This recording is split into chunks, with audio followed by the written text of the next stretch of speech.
So we will just have some icebreaker questions and then nothing difficult. And then we'll get into the session for today. So quickly, um, hold on. Let me just.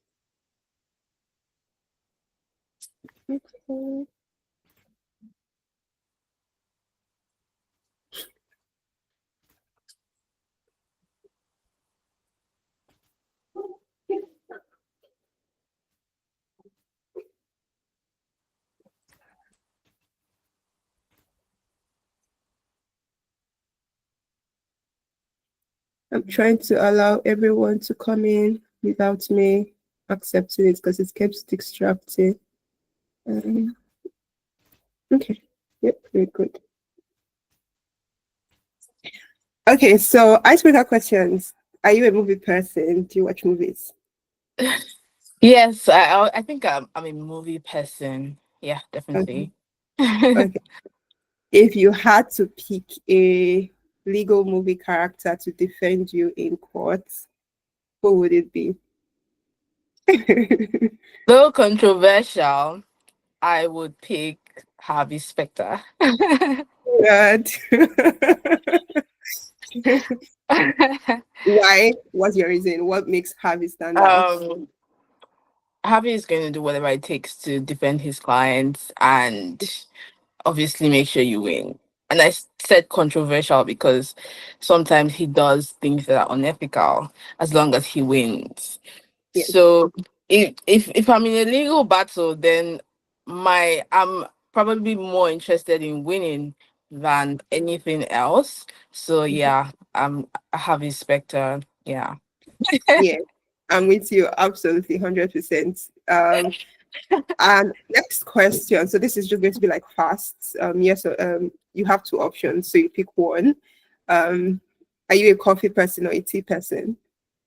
Coffee. High heels or sneakers? Depends. Spoilers, Both. spoilers or no spoilers? No spoilers. Do you know what? I actually don't get the point about no spoilers. I don't mind spoilers. I would still enjoy the movie either ways. Like if I No, have, it spoils the fun. Like now you know what's going to happen, so there's nothing to look forward to. I don't like when the movie is too tense and like your chest is Oh, tight because you don't want that is what I go. I love the thrill, and that's why I find it hard to watch a movie more than once, just because I already know what will happen. So it's like, Do you know what? I feel like I'm the exact opposite because I would rather watch a movie over and over and over again if I like it than to take the risk and watch a new movie and not end up enjoying it. Yeah. Okay. Next question. Winter or summer? summer. Absolutely, definitely.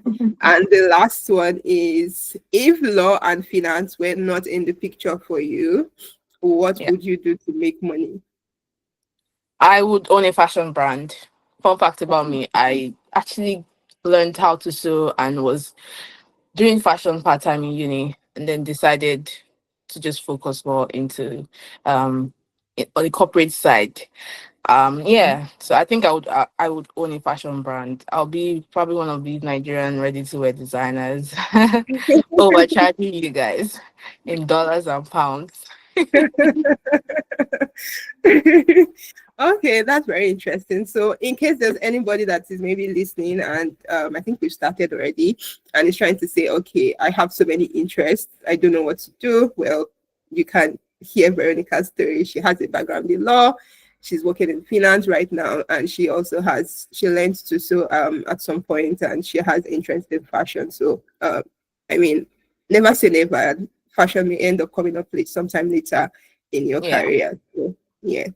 And right now, I own a travel page for travel content creation. That's also something I'm very excited about and interested in. That's also something that I would do if money was not a problem.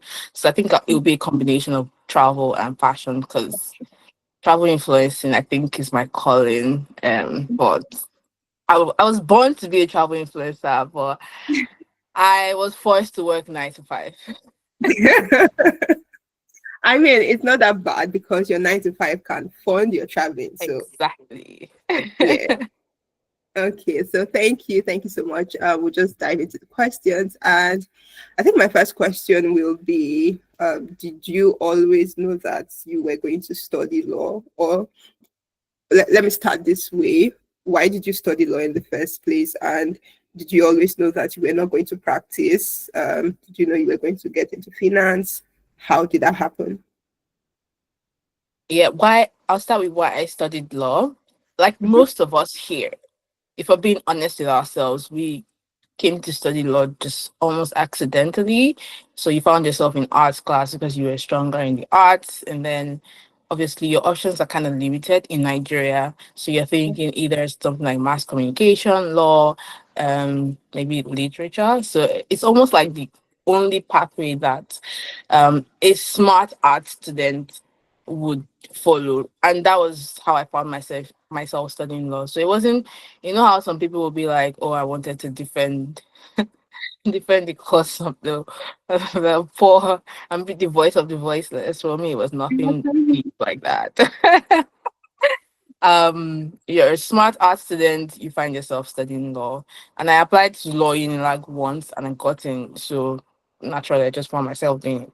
And now I didn't struggle with law. I thought law was exciting. I probably would still study law again if I was to go back in time. But whilst I was in uni, I started exploring my other options. So which was how I got into fashion. In fact, at some point, I was a makeup artist. I have done so many things in the past. And I've also done several legal internships. So, most holidays when I was in uni, I was doing internships in law firms just for me to get a feel of what law practice is like and to see whether it was something that I wanted for myself. So, I realized that as much as I liked law, I didn't like law practice in Nigeria. It was very stressful and it was it wasn't as rewarding as I would prefer my career to be. Yeah. And also did not like litigation at all. So a lot of my internships I had to go to court and I was just like, this is not my thing. So I knew that at the very least, if I was gonna pursue law, I was not going to be a litigation lawyer because that's just not my cup of tea. And then when I was in my final year, um, at that point you are about to leave school, so you're getting more serious with your life and trying to figure out what you want to do. I was exploring opportunities, and then one of my friends reached out to me. I was like, "Oh, Bank of America is coming to New Lag for an event, but you need to sign up. You need to fill an application for the event, and then you get selected to attend." So I was like, "Why not?" So we eventually signed up for the event, attended the event, learned more about the bank, and that's the first time I was knowing about an investment bank. I didn't even know that investment banks re- in London or US recruited from Nigeria. Not just recruited from Nigeria, but recruited students from Nigeria. So I just found it very interesting and I wanted to learn more about it. So I attended the event and that was where the seed was planted. That was when Yeah. I realized that although I was studying law, there are opportunities outside of law for someone who is studying law. Mhm. And I decided to just look more into that, learn more about investment banking, where I fit as a lawyer, because I figured I didn't even know that, like, as someone who studied law, there are other things you could do. So when you hear investment bank, you're thinking you have to be an investment banker. You need to be very good at numbers. You need to be very technical in finance. But after attending the event, I realized that there are so many other areas. You could even like work in HR. You could work in tech. You could work in compliance. There's so many areas. So you didn't have to be an investment banker. And that Yeah. was where the seed was sown. And the following year, I decided to apply for the summer internship and I got in. And that was how my career in finance started. Yeah. Okay, thank you so much. I picked a number of things that I'll just like throw back at you and like to maybe emphasize. And I think one of it is having friends that are going towards the same direction with you and like are very intentional about their careers. As students, you want, and even as as anybody, you want to surround yourself with people that are as intentional as you are about their career, because Veronica didn't know about it until somebody sent the opportunity away. So you want to put yourself in that line where people are your friends, people around you, they have these opportunities. And I'll just throw it back at you, like for law students, people that are still in school or maybe just recently graduated, where should these opportunities, where would they find this type of opportunities? What sites, what platforms, what communities do you think they should belong to that would help them to see this type of opportunities? Because if you don't know about it, you cannot act on it, you cannot take action. So how should they get to know about it? Yeah, I think that's a very good question, and you made a very solid point regarding ensuring that you have the right connections and friends. Because honestly, I kind of owe my current career path to my friendship with that my friend that invited me, because she also applied and she got in. She applied that same year, but I applied the year after. And so seeing my friend who had done it even made it feel more real. There's something about seeing someone that you know do something that you want to do that makes you feel like, oh, this is achievable, this is attainable. Especially because we kind of had very similar CVs. So I'm like, oh, if she could do it, I could do it too. And I think it's like that you cannot overemphasize like being in the right circle, because she sent the opportunity to like multiple people, but it was just both of us that eventually signed up and attended the event, and we had to stab our classes for that. So it's not just about your friend sending you opportunities. What do you do with the opportunities that your friends send you? But the other part of your question, where you asked like where can you find these opportunities, I think beyond just having friends who are interested in the same thing as you should put yourself in situations where you can get information like this and learn about opportunities. So a good example is investment society. So if you're at University of Lagos, and I'm aware that many other universities in Nigeria have the investment society. For people interested in finance, I think you should be a member of the investment society. I know like it used to be just for people who were in like management science faculty, but now they've expanded it to anyone anywhere in the university who is interested in finance, and they will give you opportunities to learn a bit of the technical side, whilst you also um do things together. So, for example, they would go for competitions. They would um, they will have events where they invite like companies or professionals to speak to students. So, and that's good. Also, like any other society within your university that offers things like this, you should be actively involved in. So, I remember people in my class who were very interested in taxation and tax law were in the tax club. So if you're interested in that, then you should be in a society where they do something like that. And if there's no society like that, nothing stops you from being the person who pioneers that and starts the initiative, and Yeah. just bring together people who are also interested in it. The investment societies you see in your uni now were founded by someone. So nothing stops you from taking that proactive step. And also, there are so many social media has made life very easy. There's so many pages that you can follow where they Yeah. share opportunities. Now, I can't give specific examples, but I know, like, for example, there's SEO, but there's so many of these career pages where they share opportunities. I know one of my friends was at some point we had she had Sisterly HQ, which was also a social media platform, and I think they had a website too where they uploaded opportunities. There's also a website called Opportunities for Africans. I remember when I was in uni, every weekend it was like my Friday routine to go on Opportunities for Africans to see conferences, events, anything that catches my eye. So I'll just scroll through it. Scholarships, so many things. And if you're interested in scholarships, I think there's Getting Edu.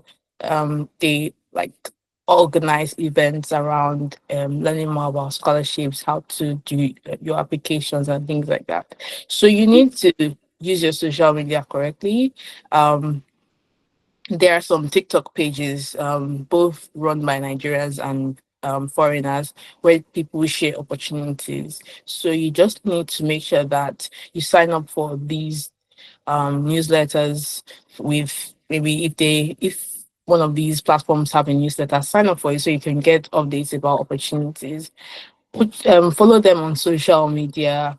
Make sure you have the right circle in uni, and it's one thing to do all these things and see the opportunities. It's another thing to take action. So sometimes it's a 1 year plan. Sometimes you see the opportunity this year, but you know you're not ready this year, and you need to work towards applying next year. That's Yeah. fine. It's like a whole 1 year plan. There are some applications that, with the way you are right now, you cannot apply, but you know that within the next 1 year you can brace yourself up to be qualified to apply for that opportunity. And the earlier you start, the better. So taking action is very important. Don't just follow them on Instagram and be liking their posts. What are you doing with the information? So for example, you're following you're here today, you're going to learn a lot about the journey and what I did. Or are you going to be willing to make the sacrifices that I made? Or are you going to just leave here thinking, okay, good story, amazing. Wow, I'm gonna go and tell my friends that I was in this session today. I was inspired. It's one thing to be inspired, but it's another thing to take action. Yeah, absolutely. Thank you very much. That is very profound. Because I feel like in our generation we like to attend one webinar to another, from one conference to the other. But at the end of the day, when you say, okay, what are your action points? What have you done, like 2 weeks after, a month after?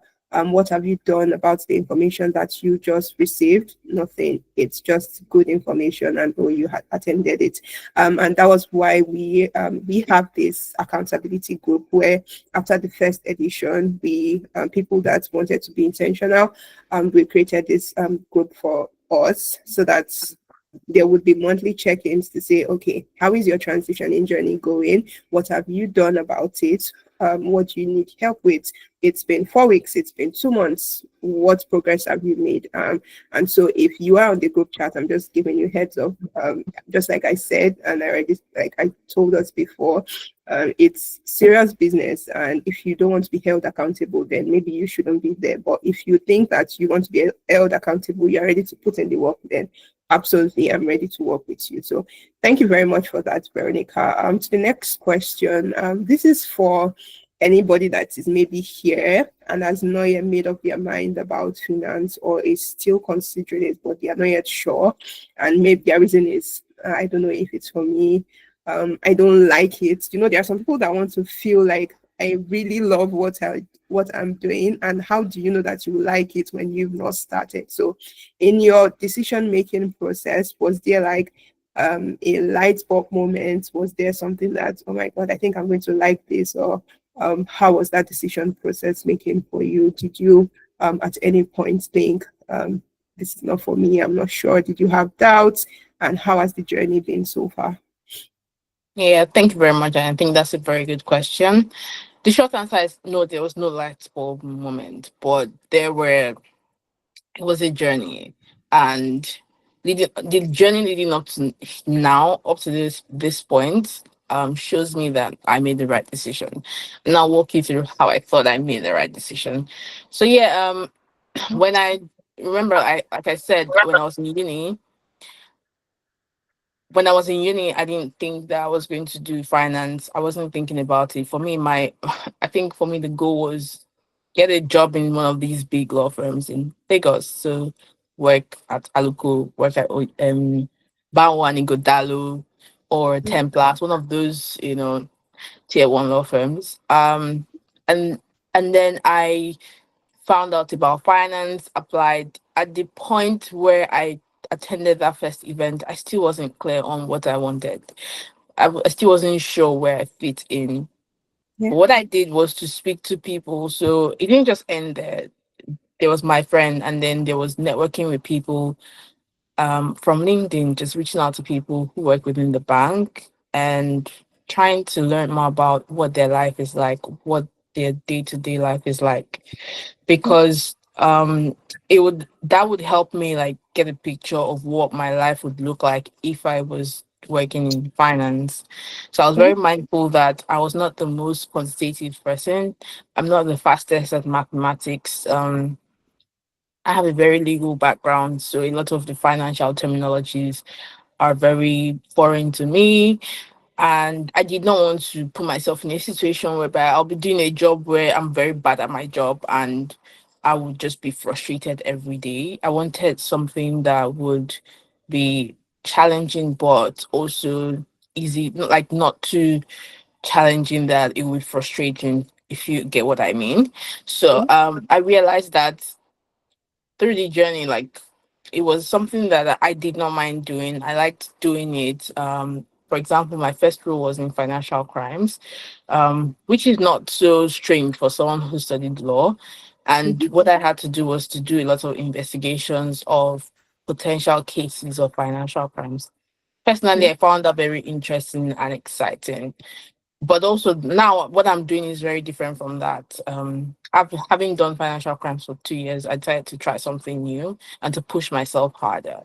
But Mhm. through this journey, I've just been learning, and I'm enjoying the learning process, and I'm Yeah. also very confident in the fact that whilst I'm enjoying what I'm doing now, if I stop enjoying it, there is the option to stop and just move on to something else. Like nobody is tying me here. I'm not. My destiny is not tied here. So why? Like, if you feel unhappy, it's okay to like stop doing something and just like move on to really interests you.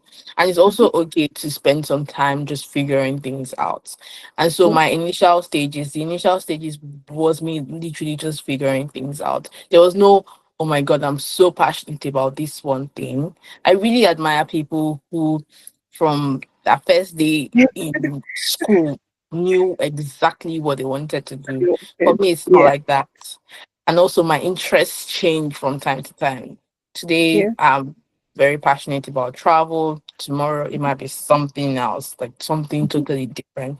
Do you know Yeah. what? When at some point in uni, I was running a business, and well, it's kind of connected to fashion, but basically, I was running a dress rental business because I figured out that students in University of Lagos had a lot of like dresses Yeah. that they were not like recycling or Yeah. using. So once they use Yeah. it for an event, they just like leave it. So I decided that, you know what, that's a market I could tap into, and I started running that business.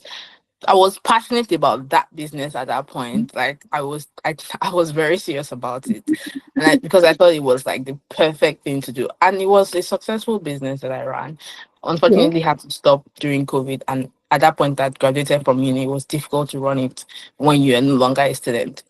But my point is, I've moved on from that now. I'm doing something totally different. And now I tell people, God, I think if money wasn't a problem, I would own a fashion brand. I think the fashion one is the one thing that has stuck with me even like from childhood till now, which is funny because that's not what I'm doing now. And now I say I'm interested in travel, but even that, who knows what's gonna happen in the next 2 years. I might decide I want to do something else. My Yeah. point in all of this is I say all of these to say that do not be afraid to try something new and stop what you're doing if you Mhm. feel the need to stop. Like life Yeah. is too short for you to be stuck doing something you are unhappy doing. And Yeah. sometimes you also need to be very realistic with yourself and practical. Like think about, like if something makes sense to be doing right now, don't pass on an opportunity just because you don't have this light bulb or this thing. If you think it's a good opportunity for you, even though you can't really see the clarity of the future. So right now, if you ask me where do I see my career in the next 5 years, I can give you a rough picture, but honestly, I do not know like what my career would look like in the next 5 years. Will I Yeah. still be in finance? Will I still be in corporate? I have no idea. Whilst I have a bit of an idea of what I want to do, I'm not very sure. Some people have that. I don't have it. But I think it's okay to not have that clarity and just like follow the journey. And I'm a Christian. I believe that if it's God's will, it would happen. And it would just happen according to God's plan. So yeah. Thank you. Thank you so much. I think you said something profound about if you see a good opportunity, don't pass it on because you don't feel that light bulb moment and excitement. If it aligns with your skills, your background, and it looks like something you can do, absolutely go for it. Your career journey does not have to be linear. It doesn't have to be straight. It doesn't have to be, oh, I know the end from the beginning. It could change, and be flexible to go with the flow. So if you are thinking, oh, I'm not sure about this finance thing, and an opportunity comes your way, and you check your skills, you see that it's not something that, like she said, she'll be frustrated in when she gets into it, then absolutely go for it. Thank you so much for that. Just to check the feel of the class, please let me know that you are following, let me know that you are learning, let me know that you are getting insights. Type it in the chats or just give some reactions. Okay, I can see thumbs up. Okay, all right then. Okay, so we'll continue. My next question is, okay, so let's talk about your application process, the internship. Let's talk about it. How did it happen? How did you apply? Yeah, how did you apply? How was that entire journey for you? The application is a. This is going to be a slightly long answer.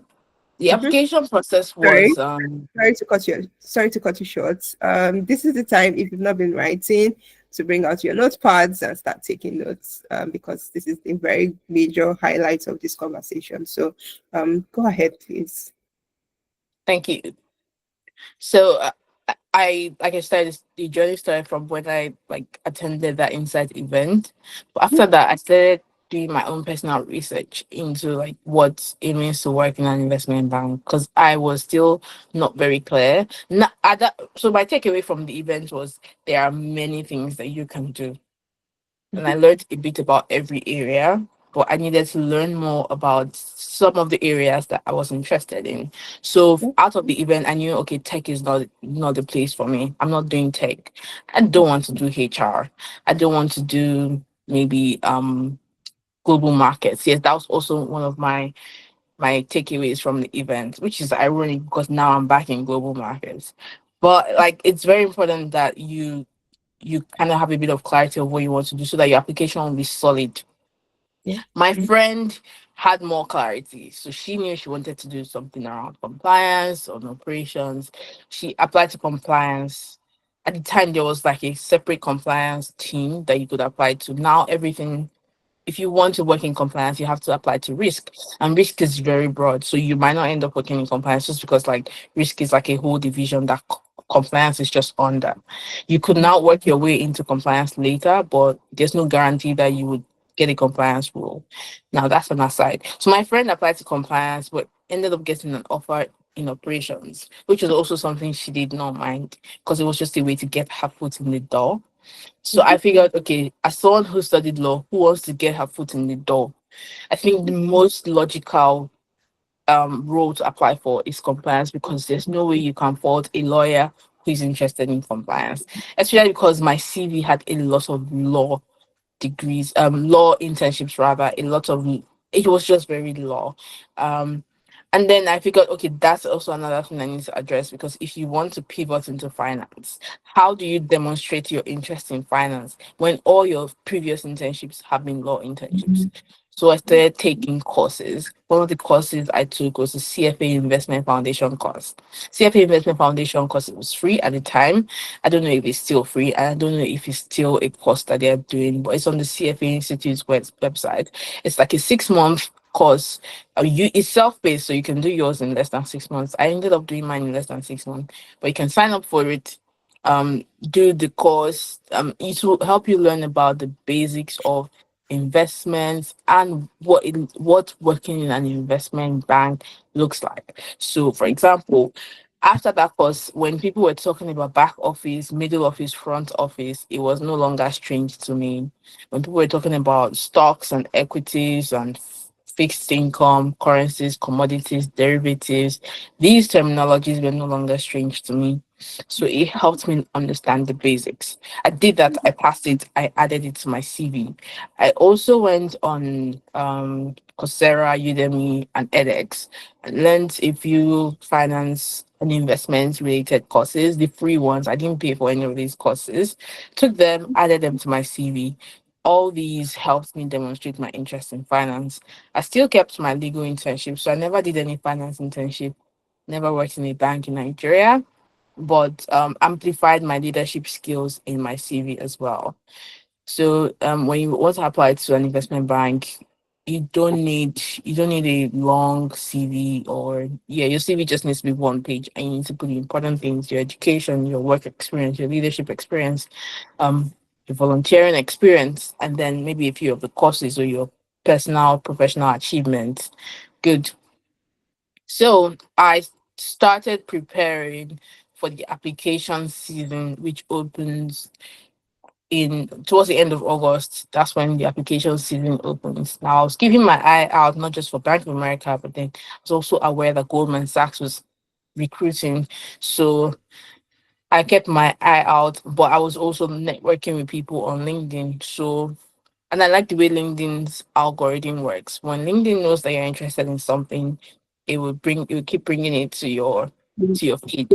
So I kept connecting with people within investment banking space, and so it was also bringing like it was 2020, so there were like webinars, a lot of webinars and things for students, people teaching you how to review your CV, how to make your CV better. SEO Africa had this weekly events that no, sorry, not SEO Africa, SEO London had a WhatsApp group chat. They also had this weekly event that we're doing where they will bring someone who maybe was a student and now works in corporate. Sometimes they bring people in consulting, people in investment banking, just people who were like um learning and getting tutored under SU London and have now moved on into corporate world. I was on that group chat. I was attending all the events just to learn about how people went through the application processes.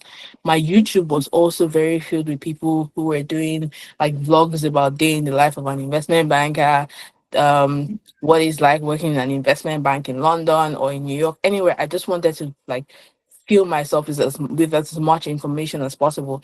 I even went as far as watching Industry, because Industry is a movie that is about working in an investment bank. And so I figured it would be good to watch it. So it was just like you wanted to do law and we were watching Suits or How to Get Away with Murder, something like that, just to get a Yeah. feel of what it's like, the intensity. Although I just as an aside, real life is different from the movies. So Very all important that disclaimer. whilst it was nice to watch Industry, it trust me, is not as deep as that in real life. Like some of us are happy in working in an investment bank, because I think Industry made it seem like if you work in an investment bank, you're gonna live a sad life, and you just be sad. But that's not true. At least not true for me. So I was just feeding myself with as much information as possible, working on my CV, giving also like learning from people, connecting with people. And thankfully it was COVID. People were more receptive to having a 30-minute chat with a stranger from Nigeria and just helping me review my CV. At that point I was just focusing on my CV. And then the bank was also organizing events. So it was 2020, they were organizing virtual events to learn more about their different business areas. And I was signing up for all their events, attending them. Some of them were even like recorded, and there was an opportunity to rewatch like the recordings. I was going back and back to like understand it, like because the more you watch something, the more you would like understand it. I was just very intense about my preparation. So August came. At that point, I was nearly ready, and I was also like mentally getting ready for interviews as well. Just thinking about things that I've done in my career that would be good, that would be useful scenarios to use for my interview answers, because interview questions will also always ask you to give an example about a time when, and it's not on the spot, you now start thinking about it. You need to have thought about it before, and it takes a while for you to actually sit down and think about, because you realize that there's so many questions. You can use one scenario to answer multiple questions, but you have to remember that in an interview, even though that same scenario that you've described can answer multiple questions, you cannot use it to answer more than one question in that interview. So you need to Yeah. sit down and think about how you want to um, answer your questions and structure your answers to those interview questions. So I spent a lot of time doing that. I had a whole what's this long note called in Nigeria? Higher That long education. higher education. I had this higher education note that I had all my questions and answers written in. Then at some point, I started transferring them to my computer. So I literally have a file on my laptop that is interview question and answers. That's how seriously I took it. So when application season came, I already had these connections that I had built. So Goldman Sachs out. sorry to cut Yeah. you short here. So before you even applied, you already had your interview questions and had been practicing. Yep. Yeah. Okay. I hope you guys are taking note of this. It's not when application comes and they have not even invited Veronica for an interview before she started doing all of this and making all these preparations. So you should not wait till, because if you wait till last minute, time will not be enough, right? Time will not be enough, and you will not be able to put in excellent work. So that was why she started way before time, and it paid off for us. So continue, please. You cannot be over prepared for your application, and you need to think about it like this is my one shot. Well, that was how I thought about it, because genuinely it was my one shot. Yeah. At that point I was already in law school, and so I knew that if I missed it now, um at least it was not going to be the end of the world, but I will not be able to apply for a summer internship again, because you needed to be a student to apply for a summer internship, period. So it's nothing about, oh, I just finished school last month. So the question is, you're no longer in school, so like that's it. You're not qualified. So I when applications opened, I think you had to submit an essay for Bank of America, two essays actually. The first essay was about why Bank of America, and the second was how will your skills be useful in the division you are applying for. So why Bank of America, and also how will your skills be used for um how will your skills and experience add value to your division, and also a question about why you were choosing what you were choosing.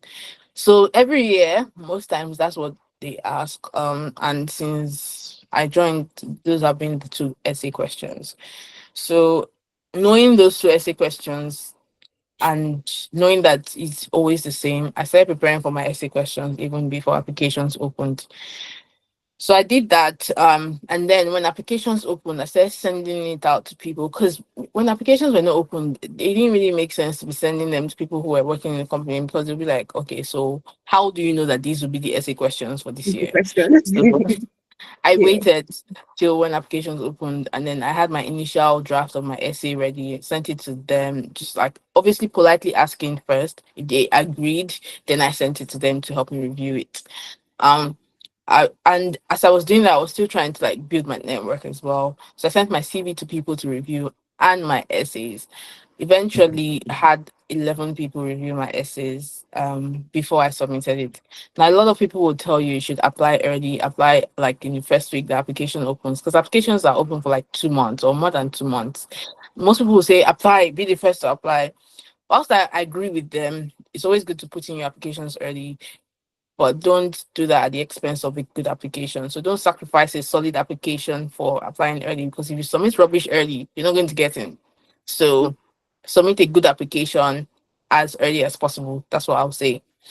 So I ended up submitting mine mid-September, which I think is still good, because it was just like 2 weeks after applications opened, or 3 weeks after, something around that point, which I think is still a good time, because we still had till end of November. So mid-September, I think is a good time to submit your application. That's still early, at least in my opinion.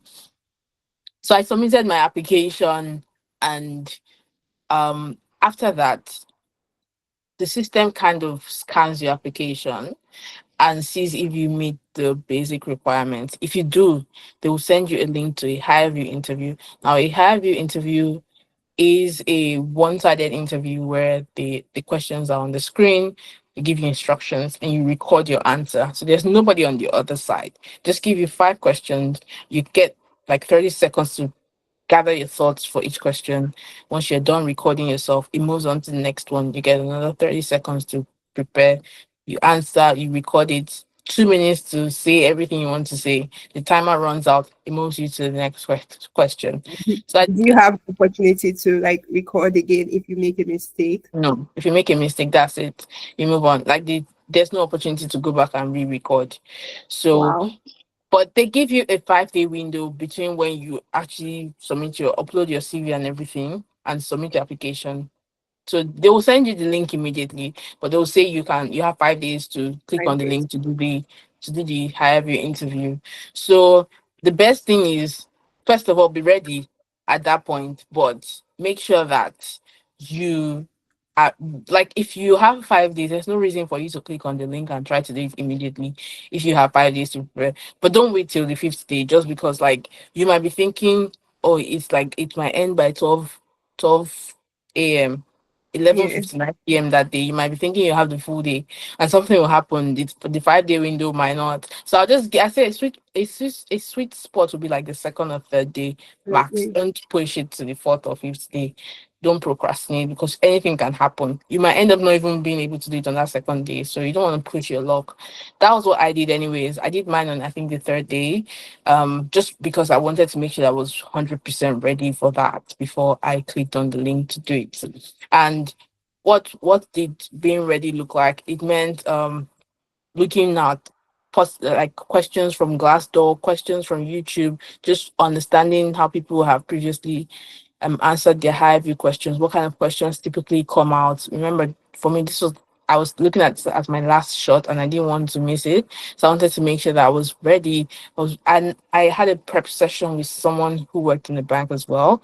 I also reached out to a few other people to help me prep for the higher view, which they found very interesting, because not many people get requests to be prepped for higher view interview, because most people just think it's higher view, whatever. There's no interview out there, just record your answer. But I wanted to submit a solid application. And trust me, real human beings review the higher view questions. I have reviewed higher view interviews, so I know that there are actual human beings reviewing it. So you need to make sure that your application is solid.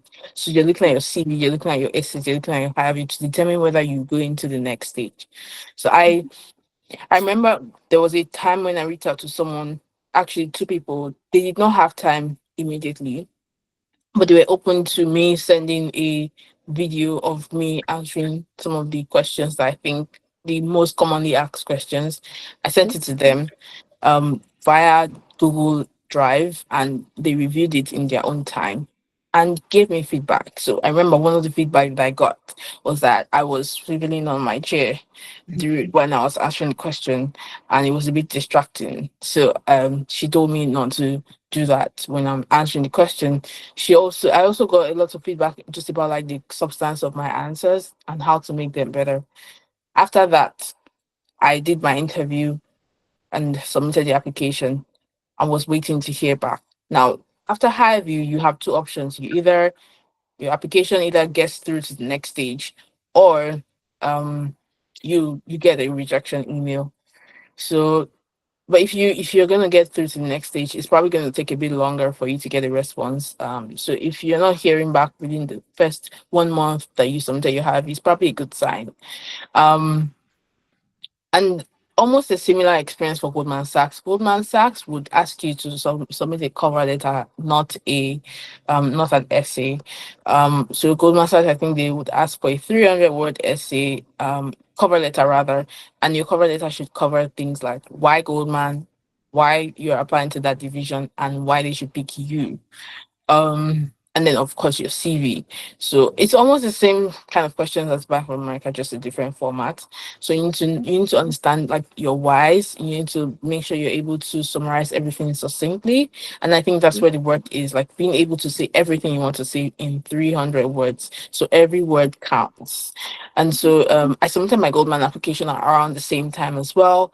And I did so for Goldman Sachs, the higher view doesn't come until 3 weeks, about 3 weeks after. So higher view is like you passed the first stage of CV and cover letter, and now you're made it to the next stage. So higher view is Okay. stage 2 for Goldman. Higher view for Bank of America was stage 1. So I also did my higher view. I got the link to the higher view for Goldman. I was so happy. I remember because like yeah, I made it through to the next stage. Not many people make it through to higher view stage. And then I submitted the application, and then I got um I got through to the higher view stage, did my higher view interview, and then now for Bank of America, the next stage is your final interview. Most people call it super day or assessment center. It depends on it means the same thing basically. A super day or an assessment center day is a day that you do your final rounds of interview, and all of them will be on the same day. So you have like three different rounds of interview and maybe case study presentation on the same day. So for Bank of America, it was like almost 2 months after I submitted the application that I finally got called for. So now this was in December that I got called for my final interview. But between when I submitted my application and then I was preparing for it, so you need to continue preparing Yeah. for your interviews and just keep speaking to people and improving on your interviewing skills. And that was exactly what I was doing, just getting ready for when I'll get called. And you don't get like so much time to prepare. So they'll tell you, maybe they'll send you an email today and tell you your interview is next week, Monday or something. So you don't get too many days between when you're notified of your interview and the interview date. So you need to Mhm. be ready. So I Yeah. did that. And the interview was three stages. One was like a technical interview, which was not so technical. They didn't ask me a lot of technical. In fact, I didn't think any of the questions were technical. um, and then there was a behavioral interview. Now that's where they will ask you a lot of these questions about, tell me about a time when you did this, tell me about the time when you worked on a team, tell me about a time when you solved a problem. Yeah. Or they will give you situational judgment questions like, um a situational judgment question is a question that tries to assess what you would do in a What? certain situation. So, for Yeah. example, to tell you, you were asked to work on a project and you made a mistake in it, but you didn't realize until you're about to submit, what would you do in that situation? And they want to see like what your values are and how you think. That's why they ask those questions. Yeah. And so you just need to prepare for it. I remember like some of the people that I networked with on LinkedIn sent me materials to help me prepare for these kinds of interviews.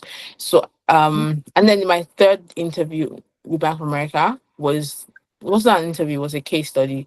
And for the case study, the materials that we would read ahead of the problem that we had to solve for the case study was sent the night before the interview. And I Mhm. had to put an all-nighter to study to prepare for it and just like read the materials and then understand what they want me to present and then prepare my PowerPoint presentation. Yeah. And the following morning, I just had to pump myself with coffee to make sure that I was alert because remember I pulled an Yeah. all on. Right. Yeah. Yeah, and yeah, it was three stages of interview. Morning was behavioral, afternoon was technical, and then like later in the afternoon, I had my case study presentation. And then 2 days after, I got an email. No, I got a call from them saying that I was successful in the summer internship application. It was the best day of my life. That was 18th of December. And then I had the Goldman one, like I had the Goldman one before the Bank of America one actually. It was also very similar. It was three interviews, but there was no case study for the Goldman Sachs interview. It was just three different like three sets of interviews with interviewers focusing on different things. So some of them were more behavioral than others. So yeah, that was the journey. And then 3 days, no, 5 days after I got the Bank of America call. Goldman also called me. I was like, congratulations. We want to Ooh. extend the offer. So I was like, oh wow. Okay. Hot cake. Thank you. Yeah, and it was in December, so it was just a perfect Christmas gift for me. In fact, Yeah. I was very happy. Like, I was the happiest person in the world. Two offers from two of the biggest investment banks in the world, and Nuh-uh. I was just a girl from Nigeria. Mhm. And then I found out that the Goldman Sachs was offering me a full time job, not just that, not a summer internship, because they were Okay. like, you're like approaching the end of your studies. We might as well just extend a full time offer instead of making you do summer internship, then wait till the following year. So Wow. I was like, wow, wow! I applied for a summer internship and I got a full time offer. So Yeah, I was the happiest person in the world, and all the sacrifices that I made just paid off. Now, Mhm. talking about sacrifices, some of the sacrifices I made was also Yeah. included things like I think before like you like as you respond as you want to talk about sacrifices, I think you should also talk about like some of the things that you did that made your I mean you've said it in your story, but like things that made your application stand out that okay, if someone was reviewing your CV or your essays, like, oh my god, I can't pass this on. This is excellent work. What were some of the things that you did? that's a very good question. So for my CV, I was very intentional about making my CV look like what they want, what I think they want. So I had listened to I've attended a lot of events and I've seen examples of CVs of people who have applied for opportunities like this. So some people were open to sending me the CV that they used to apply when they applied Yeah. for me to see what it looked like. And I Mhm. structured mine like them. So there is actually a way that most people who apply to investment banks structure their CV. You have your education, you have your projects or achievements and award, Yeah. then you have your work experience, then your leadership experience, and then you have your volunteer experience, and then skills and interests. And all of these have to fit into one page. I didn't see anybody's CV that was more than one page. One page. And so you had to, so I know people will say, oh, but I've done 7 internships. You do not have to put all your 7 internships. Pick the top 3 internships and put it in the CV and put like just 2 short bullet points. You don't have to say everything you did. Put like the top 2 ones. Focus on the things that are relevant to your to your finance application. So Yeah. if you have any work experience that is related to finance, put that as opposed to your law experiences.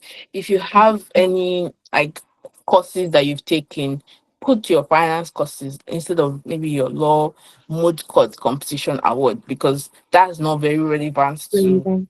Yeah. what you're applying for. So make tailor your CV to the industry that you're applying to, and then allow people review your CVs and be open to receiving feedback. I have been in instances where I would review people's CV. I would tell them that you need to reduce the length of your CV, and they will be arguing with me that, oh, but I can't take this out of my CV. But your CV needs to be just one page, so you need to keep it to one page and listen to advice of people who have gone through it. So Mhm. that was one thing that I did that made me stand. And I wasn't tired of like making iterations. It takes time for you to come up with a solid CV. As much as it's one page, you'd be surprised like how much effort goes into just producing a one-page CV. And a good example Yeah. is the fact that remember I mentioned that 11 people reviewed my CV and my essays. It was the Yeah. 11th person that spotted that I was I had misspelled spearheaded in my CV. So I said I spearheaded a fundraising project as part of the bullet points in my CV. And 10 people looked at the CV and said, fantastic, your CV looks great. It was the 11th person that finally said, oh, this word is not correctly spelled. So you can never like do too much when it comes to making sure that your CV looks good. I'm not a fan of paying people to write your CV for you. I think your CV is so simple and it's so personal that you can do it yourself. And I think like if you're not ready to write your CV yourself, are you ready? Like Ready. Yeah. Yeah. Are we like you're not here to we're not here to play. So if you can't even do your CV yourself, then you probably Yeah. have a problem there. And then also my application essay, I was very open to like people reviewing it, providing feedback, and also just spending the time to apply, and also making sure that I tailor my application to what the industry I'm applying to. So I was amplifying my leadership experiences as opposed to my law experiences. I wasn't pitching myself as a lawyer that, oh, I'm a lawyer, I can do this. I'm not applying to their legal department, so there was no need to pitch myself as a lawyer. So you want Yeah. to focus on, and they also like volunteer experiences. They want to show that you're doing things for your community, you're doing things for others. These are things that matter in international applications. So I would say you should amplify your volunteer experiences. So I remember I had done a bit of volunteering when I was in school. So I amplified those in my applications. And during COVID, there was this project that I was working for someone in the US. It was called Project Floyd. And they were trying to recruit people to subscribe to an application, which was like a digital platform to help people to alert like people around them if they were in danger.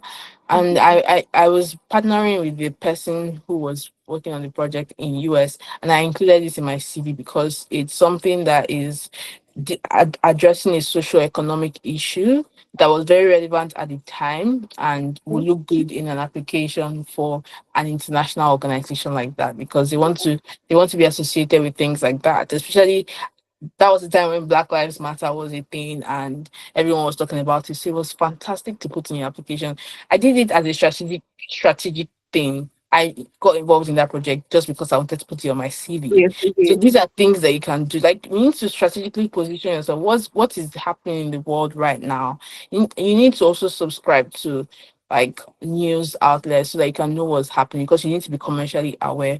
One of the most commonly asked higher view questions is, tell me about something that's happening in the world right now and how it affects the division that you're applying into. Mm. If you don't know what is happening in the world, how are you going to know I'm how going it to ask them. affects Yeah. the business that you're applying into? So I remember at the time I talked about the labor transition, and I talked about that. I remember someone telling me, and when I joined the bank, they told me that they saw my higher view and they saw my response to that question and they were blown away because they did not imagine that a student will know about that. Like you had to be working in the industry to be fair to know about it. It wasn't something they taught in school. You either had to be working in the industry or you had to like be following the news, like finance news very closely. And the only people that would have incentive to follow the news are people working in that area. Like you as a student, genuinely, you had no business knowing about that. So he was just very impressed that as a student I knew about it. And the only reason I knew about it was because someone who was working in the bank said, do you know what? If you say this thing, just go and read more about this. But if you say this thing, there's no interviewer that would hear it and will not be impressed, because they're just like, I've never like I cannot Yeah. imagine that a student knows this, right? Movement. So you Mhm. need to actually like know the kind of things that you need to know. And so I remember that time I cut off social media. I removed, like, I was not on Instagram, I was not on any social media app.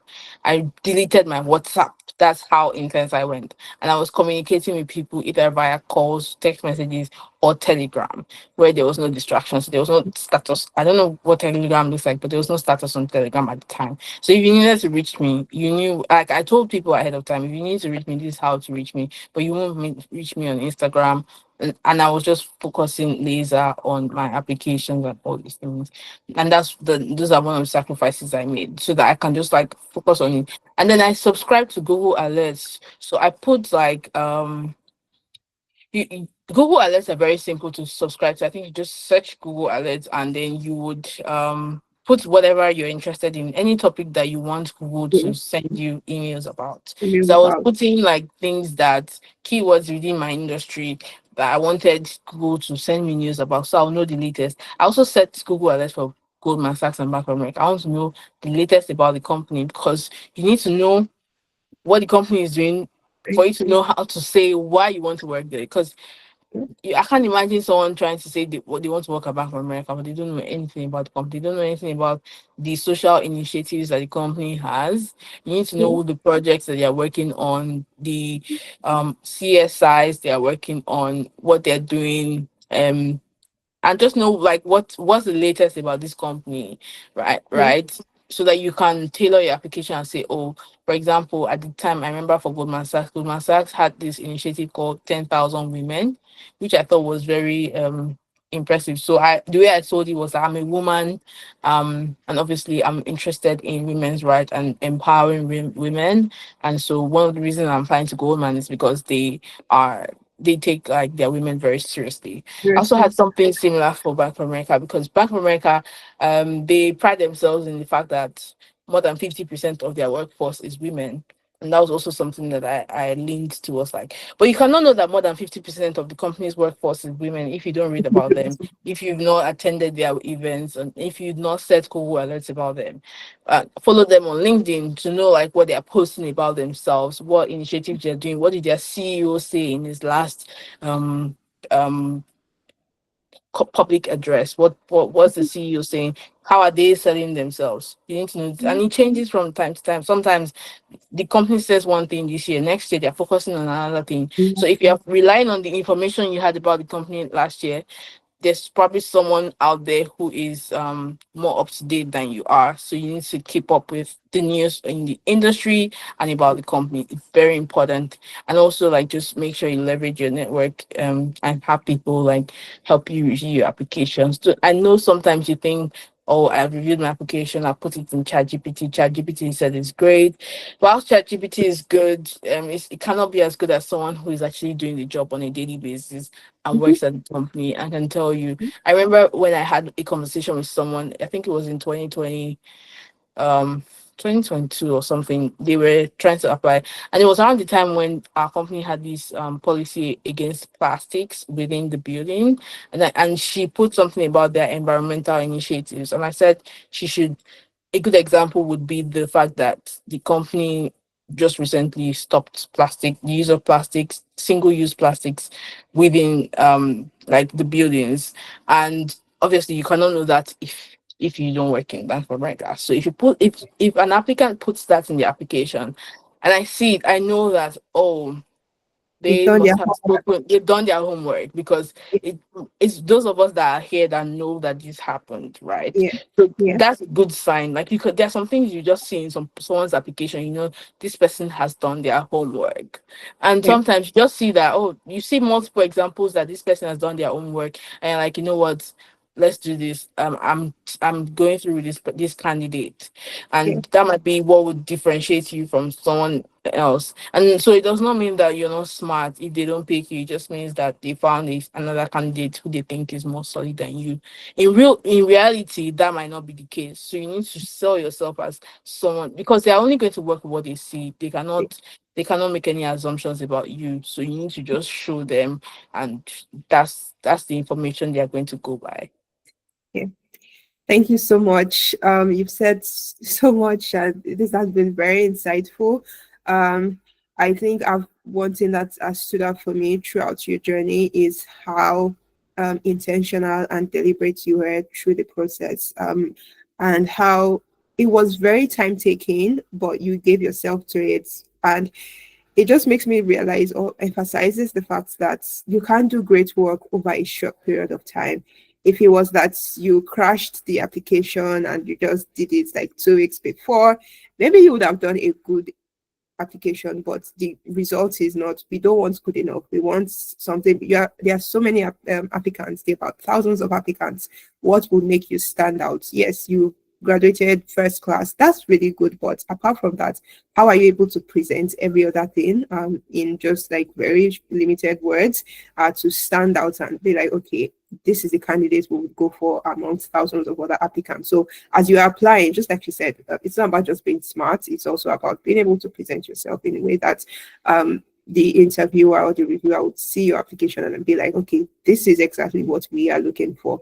Another thing that stood out for me is being like reaching out to people, not being afraid. And we'll talk about it when we want to talk about mentorship, but reaching out to people, not being afraid, asking for help as much as possible. ChatGPT is good, but ChatGPT does not work in Bank of America or in the company that you are looking to apply to. So take the bold step. The worst they would say is no.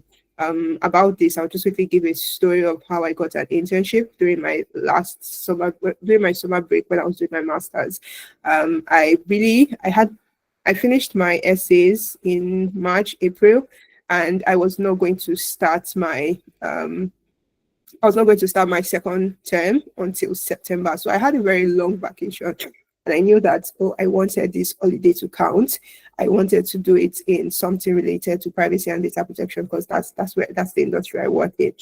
And so I started reaching out to people. I had already started building my network on LinkedIn. And just like Veronica said, once you follow one person, LinkedIn starts suggesting more people to you. So I started building my network with people working in London, in the UK generally, and I started reaching out to them, CEOs, owners of privacy consulting firms, or just DPOs, data protection managers, data protection officers, to say, oh, hi, I'm a master student, I'm doing this, and I'm looking for internship opportunities. Do you have anyone in your company? Of course, so many people like add me, no reply, but that's fine because I mean it's their time and they genuinely forgot. And even if they did not, honestly, I was the one that was looking for something, so I'm the one that will have to keep going.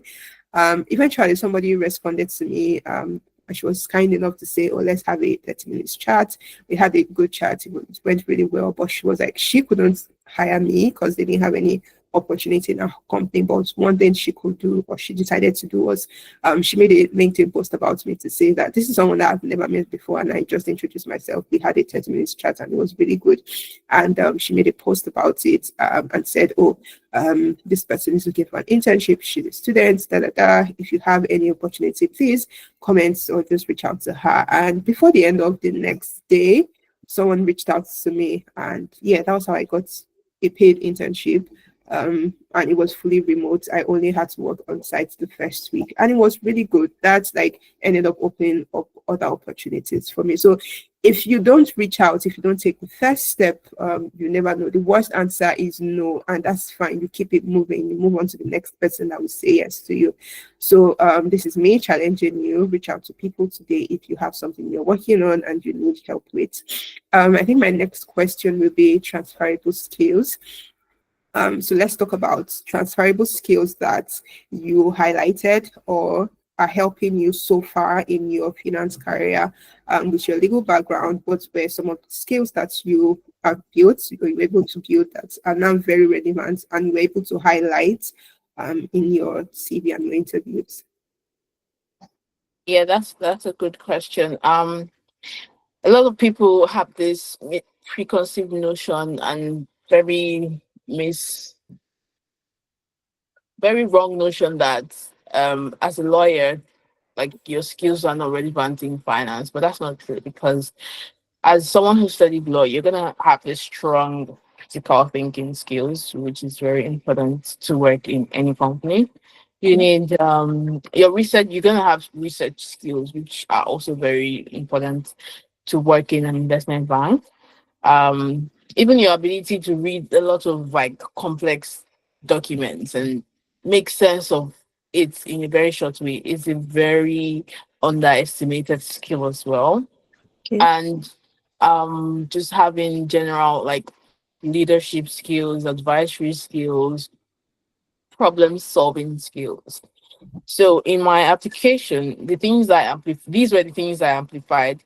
We talked about how, like, through my legal background and internships at law firms, I developed my analytical skills and critical thinking skills. I'd performed extensive research on global regulatory developments and laws, complex transactions, and I was able to solve problems for clients, because as lawyers we do that, right? Okay. And at the end of the day, that's what most companies are trying to do, solve problems for clients. Yeah. So and then through that I've also led teams, and so I'm a good team player, but I'm also a good leader. um and just talked about also my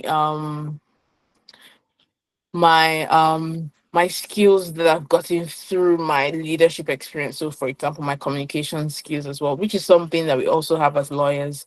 um so yeah, these were the things that I amplified, and these are the skills that I would say, these are the top skills that I would say are helping me today. Yeah. And some of the other skills that are not like legal skills that I highlighted were things like my like Microsoft Excel and PowerPoint and Mhm. word skills. So just using Microsoft Suite, very important, Yeah. that you highlight that in your CV somewhere. And commercial awareness, obviously I don't think you can put commercial awareness, but it's a skill, like just being able to stay up to date on what's going on. It's an important skill that you need to have if you work in finance. You need to know what's going on. You need to know the regulations that the United States is making and how they're going to affect your work. I literally start my days reading the news, and that's because my job requires me to know what's going on in the market. I need to know like when what Trump is doing, what's changing in the US regulations, what is changing in the regulations that affect my work, Yeah. how the stock market is moving. That is very important for me. So I read a lot of news, and I stay commercially aware. You also Yeah. need good writing skills because right now in my current role I have to work with senior leaders. When you work with senior leaders, you can't be talking too much, you can't be writing too much jargon. Go straight to the point, say what they need to know. That's a Yeah. skill, being able to executive messaging, that's what they call it. Executive messaging is an important skills. Now these are all skills that are very important. Another thing that is also important, which I think it's something that I have and it's also helps in my job, is intellectual curiosity. I just Yeah. being curious about things. Like if you hear something, you don't understand what it means. Are you curious enough to go and read about it, to ask people about it? When you hear, like, if people are glossing over something, but you think it's something that should be that is important for you to learn more about, or for and other people to know more about, are you willing to like make the effort to like educate yourself and educate others about that thing? So I think that's one important skill that they look out for. So they want to see that, is this person a proactive person? Are they intellectually curious? Are they willing to learn? Are they a fast learner?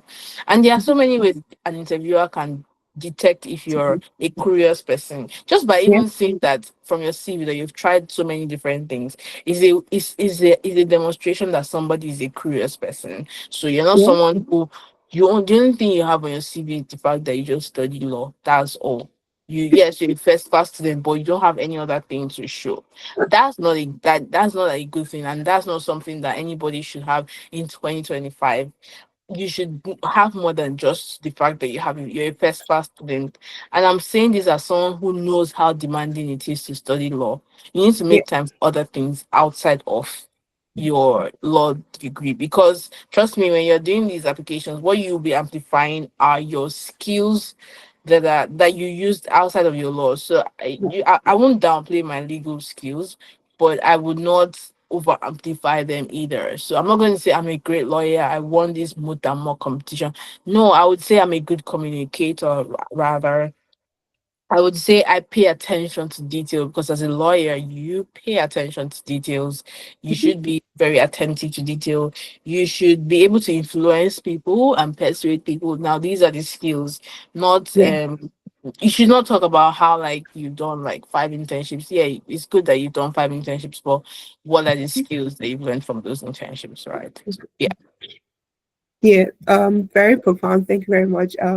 That executive communication that you spoke about is very interesting because I also had to master it because as a data protection officer, you have to communicate with everybody in the company. So you are communicating with people at your level, people that would have time to or are interested in listening to your story and like, oh, how does like very comprehensive conversations, but your executives don't care about this story that you have to tell. They want to know what are the action points. How does this affect us? Very precisely, very succinctly. So yes, knowing what type of communication to use at different levels of the organization is also a very powerful skill that you should learn and try to master if you are trying to work in corporate. So thank you very much for that. Yeah, Um, and sorry, can I just add that it's also a plus if you have like strong quantitative skills. Obviously, if you want to move into finance, if you're very good at calculations, mathematics, accounting, these are pluses. I'm not going to tell you to now go and do ICANN just because you want to move into finance. But if you have these skills, they will be a plus for you automatically. If you're also good at programming, data analytics, these are things that would come in very handy. So don't just limit yourself to what you already have. If you already have interest in maybe learning more about programming or data analysis, go for it, because it's going to be a plus for you. Trust me. Yeah, absolutely. Thank you. Thank you so much. So the next question will be about mentorship. When we put out like the application form and people were submitting the applications, most of the questions or most of the expectations that I saw from the forms whether I need someone to mentor me. I need someone to mentor me in my transitioning process. I want to tell me what to do and all those things. And why mentorship is good, and I won't downplay it. I think that sometimes in our generation we can be very overly dependent on, or like we are trying to look for someone that would spoon feed us, and say, do this, do that, ABC, and you write ABC, right? And I don't think that is how mentorship works. I think that mentorship can be active and can be passive. And so many times we overlook the passive one. So, like, somebody has written a book. Have you read their book? Somebody puts out post on LinkedIn. Have you read their LinkedIn post? Someone has a webinar like this. Did you attend the webinar? You didn't do all of this, and then you want the person to say, you enter the person's DM to say, can you mentor me, please? So through your journey, I can see points of mentorship, and I know that it was very useful to you. So I just want you to speak about what's the role of mentorship and what should be our approach to mentorship, in not just for applications purposes, but like in our career generally as early starters. What should be our approach to mentorship? Yeah. That's a very valid point that you've made. Like, and I agree with everything that you said about people wanting to be spoon fed in our generation. Um, and I also agree with you when you said that it could be passive and active. Um, so I would just say generally that you need, some mentors are going to be long term mentors and some are going to be short term. And I think it's okay for it to be either of the two, because some people you need them at that point in your career, and some of that, these relationships, I won't say it's a mentorship relationship if it's one off, but there's some people that you just need to have a one off contact with them, and that's it, and everyone moves on with their life. You need to be mindful that people are busy. These are people who have things going on in their life. Now, you can't just DM someone and be like, I want you to be my mentor. Okay, so Yeah. what am I supposed to do with that? I get that a lot, by the way, and I don't understand why anyone thinks that that would work, because trust me, I get that a lot. And so I need to, my time is limited, so I need to prioritize. So, what are you doing to get the attention of this person that you want to be your mentor? You've not done anything. Like Tommy Sono said, you have not engaged with their posts. You don't even follow them on, maybe they have the social media platform that they use to promote something that they do. You don't follow them. You just randomly saw one of their posts and messaged them. I was like, please, can you mentor me, ma? Okay. I don't even know anything about you. So Mhm. it's a relationship that you want to nurture from like the initial stages is you just like being like learning about them, and being of service to them. It should be a two-way street. It should be a two-way relationship. Don't just think about what you can get from them, think about how you can add value to them. So a lot of people just want to take, they don't want to do anything in return. Like Thompson said, if they've written a book, have you even tried to like buy their book and read it? And that would be a good conversation starter. I can't imagine Exactly. someone who has written a book and you send them a message about your thoughts about their book. Mhm. You've gotten their attention, Absolutely. especially if it's a good review. I remember someone that I reached out to, a very senior person at Bank of America, when I was applying. And the reason I reached out to her was not to review my application, because obviously she's like C-suite exec. She's not going to have time for that. But I reached out to her because I saw an article so it was an article that was published about her. She did an interview with one of these news agencies, and she said some things that resonated with me. And I sent her a message saying, "Hi, ma'am. I absolutely loved this article about you." And I told her the things about the article that resonated with me and why they resonated with me. And I was just like, and then she was like, "Oh wow, thank you for the kind notes, blah blah blah." And then after that, I introduced myself and told her um that I'm currently doing this, and I'm actually currently applying to Bank of America. In fact, I submitted my application just a few days before. It was after I submitted my application that I saw her a post, but I was like, you know what, I'm going to reach out to this woman. Now, Yeah. when I reached out to her and I told her I submitted my application, she was like, oh, she's going to connect me with a hiring manager. And then she connected me with the US because she's based in the US. She connected me with a US hiring manager. The hiring Yeah. manager said, "Oh, that she handles only US Yeah. applications." So she connected me to the London hiring manager, and that one he actually emailed me. I was like, "Oh, great, hi Veronica. This person reached out to me that I should connect to you," Yeah. and she said that she just said, "Oh, since I've submitted my application, that it's on their radar and they'll review my Yeah. application." And that's actually a very good example of something that you only get by being proactive. Like normally, this hiring manager that reached out to me, trust me, I've tried to connect with her on LinkedIn. She doesn't accept people's connection requests. I Mhm. knew her. I was like, can you imagine that? It now turned out that this person that I've been trying to get their attention ended up being the one reaching out to me because their boss from the US said, "Oh, look into this babe's application." Yeah. So now I don't know if that was connected to the fact that I finally made it through to the next stage. Who knows? But it was something that helped my application, and eventually I didn't even have to like reach out to the woman or anything. Eventually, I reached out to her to let her know I actually got an offer at the Definitely. company, which is Yeah. a good thing. But like, remember how I approached that conversation? It was me just saying my thoughts about um And the actually, article, and that was it. That was how that conversation started. Now, after that, I'm not. After I told her that I got the offer, blah blah blah. That was the end. We've not really had any interaction, but that was an interaction that helped me through to get to where I am now. mhm, Another example is, so there's this woman that I attended an event and she was one of the speakers, and I found her profile to be just very inspiring.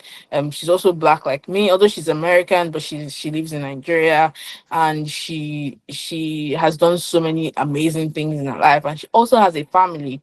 And I was just very intrigued by her career prospects, and she was working at Shell at the time in Nigeria. So I figured this will be someone good to have in my corner.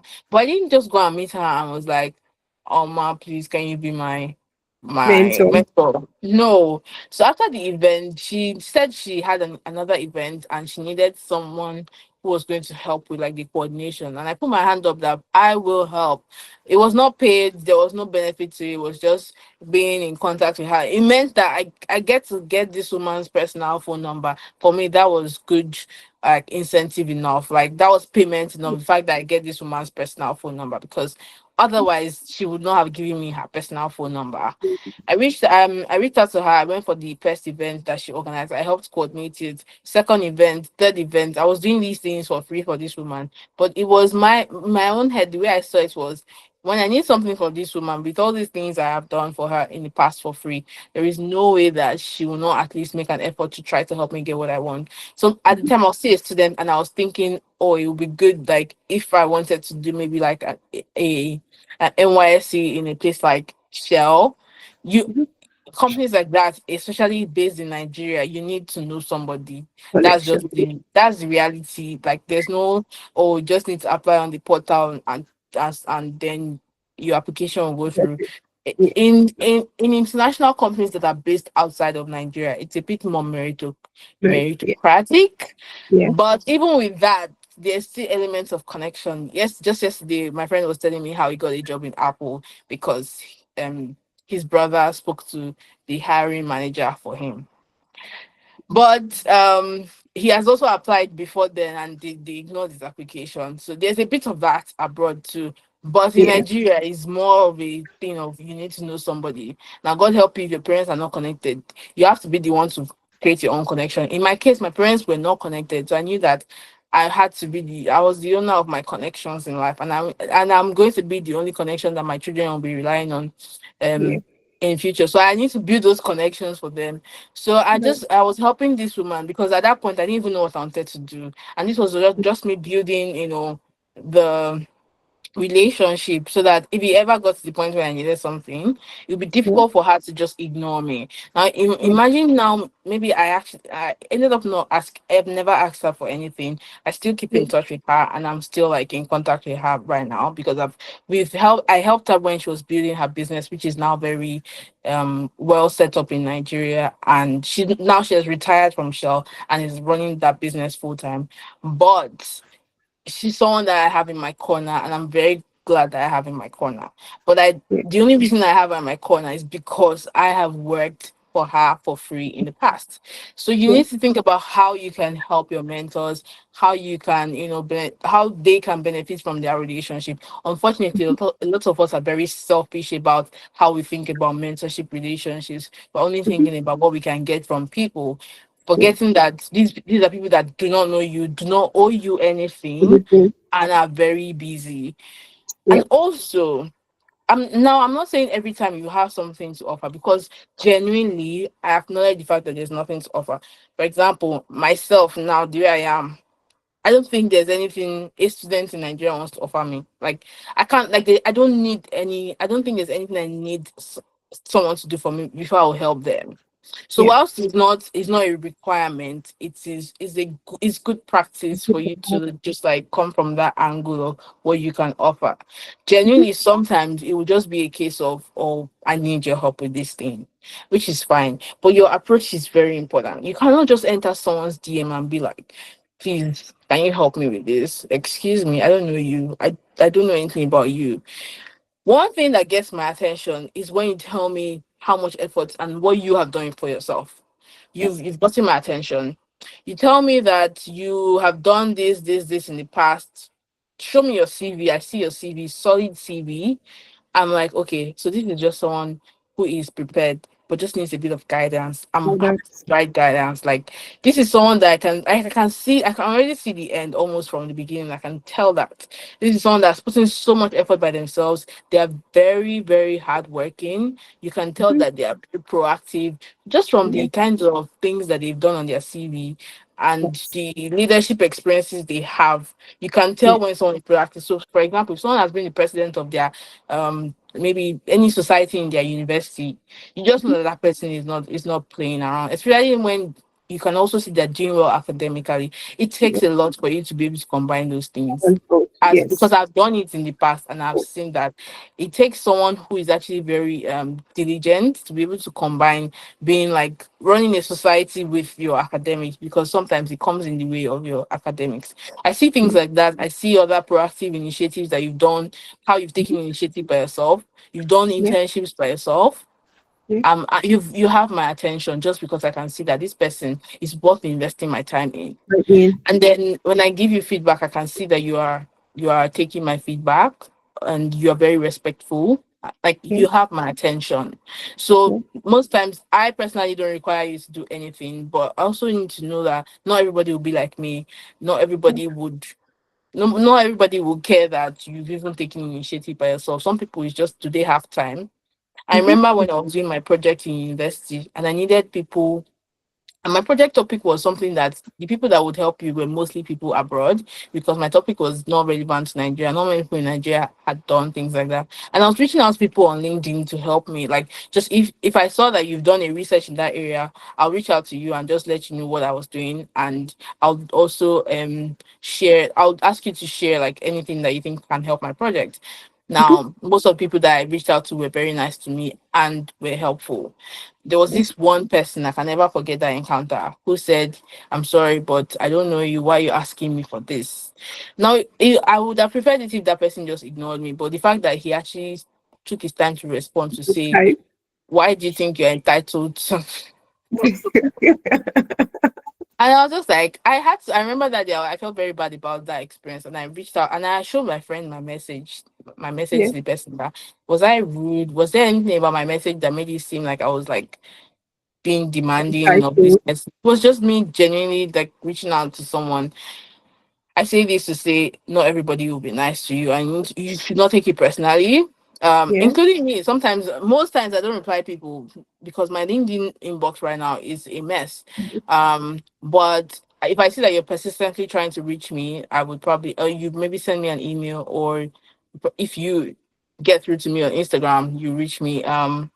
So sometimes it might just be that people have just not looked at their messages in a long time and missed your message or something, or maybe they even took a mental note of it and said that they were going to get back to you but just never did. So don't take it too personally. Reach out to as many people as possible. You'll find at least one person that will help you. So like don't overburden one person. And another thing I want to address is asking for too much. A lot of people ask for too much of one person, and it Yeah. irritates it gets irritating when you've helped someone like with maybe like the entire application process or something. Maybe last year you invested so much time in them and maybe they didn't get in, which is fine. It happens. Sometimes you're not getting. Not everybody is destined to work in an investment bank, which is fine. And I know it is very sad experience, especially if you made it through to the final stage. Now, if someone has invested so much time in you already, the following year, if you want to apply again, which is fine, you could reach out to them, but if they are not willing to like expend as much energy on it, just because like they helped you so much already in the past, they've done so Yeah. many things for you, and it's just like I'm not the only person now. Like you can reach out to other people, and in most of these companies, if you prefer a Nigerian, and I'll say don't even limit yourself to Nigerians because there's no need for that. Like there are non-Nigerians who are willing to help you. So like don't ask for too much of one person. So for example, my essays, when someone reviews it once, I'll just say thank you, take their Mhm. feedback, keep it going. I'm not going to now send it back to them and be like, oh, now I've come back. But do you have any additional feedback? Like, why are you doing that? Just like leverage other people instead of asking for too much from one person. Yeah. Yeah, absolutely. Thank you very much. We share very similar sentiments. And I would say that it's easier for me to respond to you if you are very direct about what you need my help with. So, like you say, oh, please, I need your help with my essay. I've done this, this, and that. I just need you to give me your feedback on this. It's easier for me to respond than if you come and say, I want you to mentor me. I'm like, okay, so what, what do we do now? Where do we go from here? Right? Especially, okay, there are some people that have mentorship groups, like they have businesses and they have a structure for it. So if you say, oh, I want you to mentor me, they'll send you a link to their mentorship programs and then you sign up. So they already have a program for that. But if you are not going through that route or through that direction and you are just reaching out to a stranger to say, oh, I need your help, I want you, don't go by saying, I want you to mentor me, because where do we go from here? How am I supposed to respond to that? They have their lives that are going on. I'm not ready to become responsible for somebody's entire career. So if you need help with something specific, I would advise that that's the better way to go. Thank you very much for that. That was very Yeah. insightful. Can I just add something as well? Like, also, there are some people that genuinely want to like keep up that relationship afterwards, which is Mhm. always great. Like for me, Yeah. I'm always excited when someone who has helped me in the past still wants to be in contact with me. I feel very honored when they've seen that there's value in also connecting with me. Like you're the one that helped me, so technically I'm Yeah. seeing you like this, but you think of me as you just think of me as someone that you want to keep in touch with. I'm always happy to do that. And the way I nurture those relationships, it could be that we connect with each other on Instagram or anywhere. I don't like ask them for anything again. It's just gonna be like a very friendly relationship Cordial. after Yeah. that. Mhm. And every time maybe we have an in-person meeting, so for example, I have a mentor who is based in the US and visits London once in a while. Whenever he comes to London, it's always just us going to have dinner or like lunch and chatting and just literally just having a nice conversation. Yeah. So it's important, like sometimes it can even like blossom into a friendship, but it's Yeah. important that like you also make the effort, because just because you've gotten what you wanted out of that relationship does not mean that you should now like That's even. forget about them, especially Yeah. when they're a bit older. They like it when you reach out, checking on them. Mhm. They People actually love it. Some people, I think the younger people don't really care about that, like you Yeah. reaching out and checking in. And so, but some people are like more warm, they are more welcoming. Yeah. And it's a bit somehow if you know that this person would love to keep in touch and has told you to keep in touch, but you Yeah. have decided that, oh, I've gotten what I want out of this person, so I'm I'm just going to out. about you. It's not good because I remember, for example, there's this my lecturer. I have a very good relationship with her, and she has really helped me a lot in the past. But I keep in touch with her not because I think she's going to help me again in the future, but just because she wants me to keep in touch, and I think it's important for me to nurture that relationship. So, like, be don't be that person who just takes something and forgets about people, because you know our elders, they really hold it to heart, this thing of like being a grateful person. So Yeah. depending on who you're dealing with, you need to like be mindful of how you nurture that relationship, and just once in a while drop a message, check in on them, just say hi, grab Yeah. a coffee with them, whatever it is. But yeah, be a nice person too. And also pay it forward. So as someone has helped you, make sure you help the people after you. Very important. Absolutely. Thank you very much. My dad would always say something about, oh, in our generation, we don't know how to nurture relationships, and we should do better. And more better relates. I'm sorry if you don't understand Yeah. Yoruba, but it just means you don't know how they relate in your generation. So yes, that's something to keep in mind, especially if you are relating with someone older. They take things like that very personally. So yeah, thank you for that. So let's just quickly move to skills and qualifications. So most times, because you are coming from a different career or different background, academic background, when you are trying to transition into a different career path, most times a very easy way to go to is through certifications. People would say, oh, take this certification, take that certification. So for me, as going into privacy and data protection, we also have our certifications, but I didn't start from certifications because, to be very honest, I couldn't even afford those certifications. So I started Yeah. from courses. I took LinkedIn courses, Coursera, and just to like get a feel of it. So for finance, coming from a legal background, what are the certifications that you took or that you think are helpful? Should I take a certification trying to get in? Should I not? Which ones should I start with? And yeah, what's your perspective on certifications? Yeah, and I think I've touched on this slightly when I was talking. So for certifications, like I said, I started with free courses that genuinely helped me learn more about what I wanted to learn. So this was a brand new industry. I knew nothing about it. I leveraged Google. There's a website called Investopedia. Investopedia is the best friend. It will break down things that are complex, make it sound simple to you. Google is your best friend, ChatGPT is your best friend, Investopedia is your best friend, and free courses are the starting points before you now start going advanced. And I might be wrong, but I feel like you could use a lot of free resources to learn a lot of things Yeah, before you now start investing money. So I know some people will go as far as thinking, oh, I need to do ICANN, oh, I need to do ACCA, I need to do CFA. Whilst those are good, I will never discourage anyone from doing those because, like, no knowledge is lost, no knowledge is a waste. yeah, But why go ahead with the ones that require you to pay a lot of money when you can just do the free ones? So yeah. I would say focus on, and a lot of people, I think there's too much focus in our generation on just certification for Certification. the sake of it. Just Yeah, I want just so that they can post it on LinkedIn. I don't even know why they do it, but people are happy to so announce. obsessed with, yeah, people are so obsessed with certifications. They are always happy to say, I did 10 certifications in this. Okay, you did 10 certifications, but do you have the skills? Can you use the knowledge? That's more important than you racking up certifications and degrees. So some people even go as far as going back to university to go and study finance. I don't think it's that deep, to be honest, because you could learn, especially if once you get your foot in the door in finance, you could learn on the job. That's Yeah, one of the great things about working in. I don't know about other companies. Maybe an accounting firm. Obviously, you need to be an accountant. But investment banking, you will learn on the job. You learn by doing. So I would say don't need no there's no need for you to like go and be doing those advanced certifications again. They will not be useless, but don't spend too much money, especially on like certifications.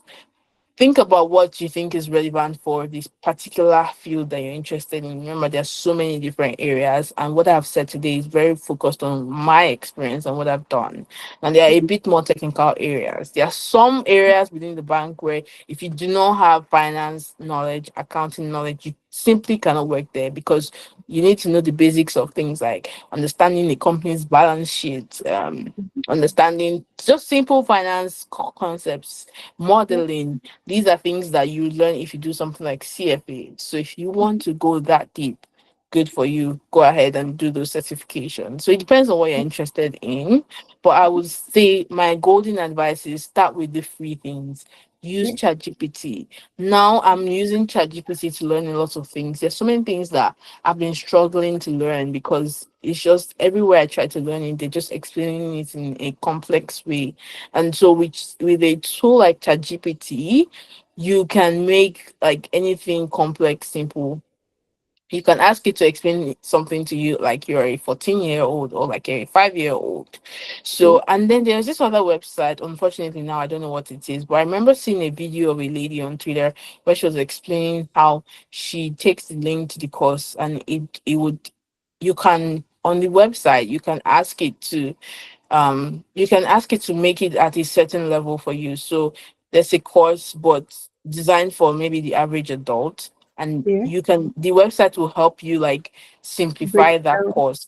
And Yeah, then there's also another website that you can use to convert your courses into like podcasts and like a conversation. yeah. So you make complex things sound like just the everyday things that you're learning. So you can just be Mm-hmm. learning something just by listening to the podcast and things like that. I Yeah, also, speaking of podcasts are also good for like learning new things, YouTube yeah. videos, things like that. So I and all of Absolutely. these are free, right? So I would rather start with those ones than go into Really.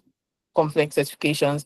And Yeah, if you know exactly the industry you want to be in, so if for example if finance research is your thing, you probably need to know a bit about financial modeling. Now that's a bit more complex things, and you need to now probably do some courses for that. So you need to know what you're interested in. For some people, they just want to get their foot in the door, and then whilst they are in, they will figure out what they want to do.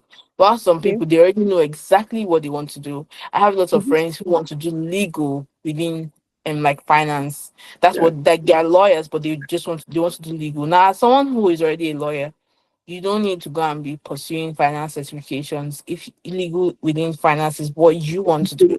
But if you want to now move to a country like the UK, then you need to figure out what the requirements are. Most likely, they would need you to be qualified as a Qualified. lawyer in the UK. So that's Yeah, what you'll be working on. So again, it depends on like what you're interested exactly. in, what you want to do. And Yeah, the only way you can know what you need for what you want to do is by speaking to someone who's already doing what you want to do. So they will tell you what they are using in their job and what will be useful for you. all right, then. Thank you. Thank you so much. I agree with you.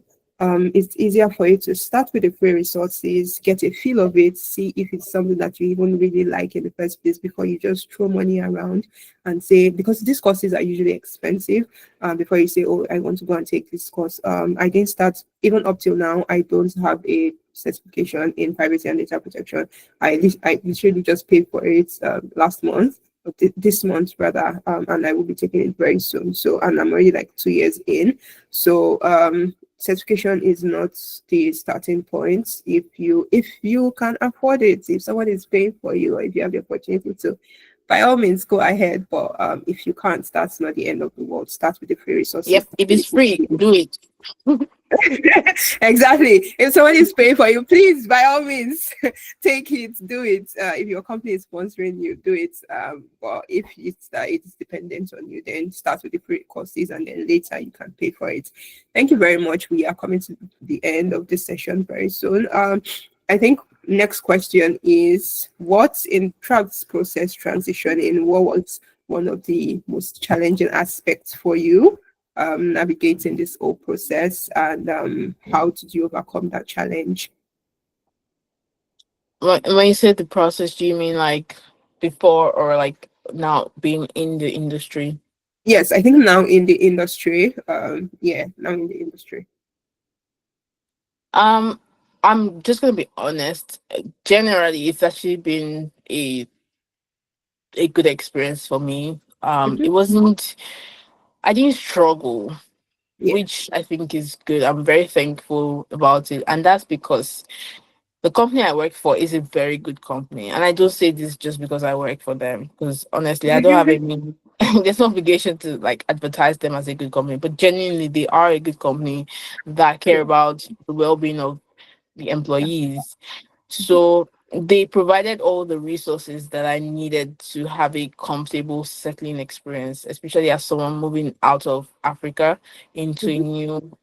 new environment. Mhm. I have had good managers who genuinely cared about me and my well being, and I have had people who would handhold me through the process. So obviously Yeah. moving into a new country, it was the cultural differences, the not language difference, but just like me being a Nigerian with my Nigerian accent and not necessarily being able to every time understand what someone is saying. Sometimes it might Yeah. be difficult to like for them to understand you, and Yeah. sometimes it might be difficult for you to understand them. So obviously those were there, but I've never experienced like any racist experience or things like Mhm. that. People will Mhm. say, "Oh, I'm really struggling because I don't think my manager likes me because Okay. I'm a black person." All of those things. No, I didn't. I've not experienced any of those things. Um, and then in terms of like the actual job, sometimes like I'm facing some things that I've never seen before, especially because I studied law, and Yeah. now I'm seeing something. So when something doesn't make sense to me, sometimes I struggled to. I in the initial stages I struggled because I thought some I have a question, but I'm wondering if I don't know it because it's You not don't clear have what the anything person has said is happening. yeah. Is it because I is it I do I not know do I not understand this thing because of me or because of them? Yeah. And so I'm overthinking it. I'm thinking, what if the reason I don't understand it is because it says this meeting schedule is about to end. So Is the meeting going to come to an end? Like no, I it's think not. okay. Yeah. Okay. Um yeah, sorry, I lost my train of thought. I was saying that do I not understand this thing because of me or because of them? So some in the initial stages I was a bit shy until I came to realize that first of all, my company is a place where they encourage you to ask questions. Like I said, intellectual curiosity is a thing that like is very important to them, and they like people who ask a lot of questions. And I got validation when I asked questions that made even the senior guys think, we've actually never thought about that. Yeah. And so it made me realize that is I'm not the problem. I'm smart. My brain is like if I have a question it's because my brain is working logically, and Mhm. it's just there's a gap in the logic that I'm trying to fill. Yeah. So just being comfortable, being able to express myself and ask questions, put myself out there and not think it was a bit intimidating because my peers. So the process is a global process, and we were just two from Nigeria in my team that were hired in the graduate cohort. So they would usually hire every summer the new cohort to come in. You see like everybody that they hired alongside you. So it was my first time seeing them and seeing that these people went to Imperial College, Oxford University, and I'm like Imperial, Oxford, Cambridge. I'm And from Unilag. I'm like, please. It was a bit intimidating because I'm like, wow, wow, how did I get here? And how are Yeah. my peers, like the people that these are the people that were almost like classmates. They hired us together. We're going to grow together in this career journey. They Yeah. went to some of them have masters from Imperial College. Mhm. And there's me who studied law in University of Lagos, Akoka. So initially I was a bit intimidated by that until I realized that the fact that they went to Imperial College does not mean they're better than you. It doesn't mean they're smarter than you. It does not mean that they're any better than you, trust me. And I've gotten like the way my career has progressed, the accolades I've received a lot more accolades than some of them, which is validating for me because I know that okay, like I'm smart. My background does not matter, and I'm genuinely in a place where they see me and my voice is heard. I'm allowed to like be myself, and nobody is judging me. So it was actually a good experience for me generally. And I think the challenges I had were just things like I needed to deal with myself, not Yeah, because of like the environments that I was in. And I found myself in an environment that was very healthy to grow as someone who was starting out in their career from a new country. yeah, yeah, very valid. Especially in But an you know what? I want to also ask you, like, I want to throw the question back at you, like, what challenges have you experienced in your own like career journey? I think that's I would say imposter syndrome, because I I have a legal background, but I really didn't do anything privacy data protection related. So you know how some people work in law firms and maybe they deal with cases that are related to privacy and data protection. I didn't have that. So I didn't have any practical experience. So my first practical experience was the one that I had in my internship in London here. So that was the first time I was going to be working in privacy and data protection with other people in a different environments, different people from different places. So I had that fear of, oh my God, will they discover that I don't know what I'm doing? Am I doing the right thing and all that? But to be fair, I had put in the work theoretically. So before I got that internship, I made sure that I learned about data protection, the EU GDPR, UK GDPR, Nigerian. At that time, we didn't have the NDPA, but we Mhm. had the NDPR deregulation, and I learned about it. So just to be sure that, okay, I know this thing theoretically, I just don't have practical work experience. So even if you are saying something about how it applies in practical day-to-day thing, and I would be able to follow the conversation. I would not just be completely clueless because I know Yeah, what you're talking about theoretically. I think that would stand out as one of the biggest challenges. But I mean, as time goes on, and I think because I came in as an intern and it was a 3 month internship, so they didn't expect that I would know everything. So it was like, okay, come, we are willing to teach you. And even now in my full-time role, my manager is wonderful, just like you. It's been a very positive experience. I've not had someone a negative or a bad manager.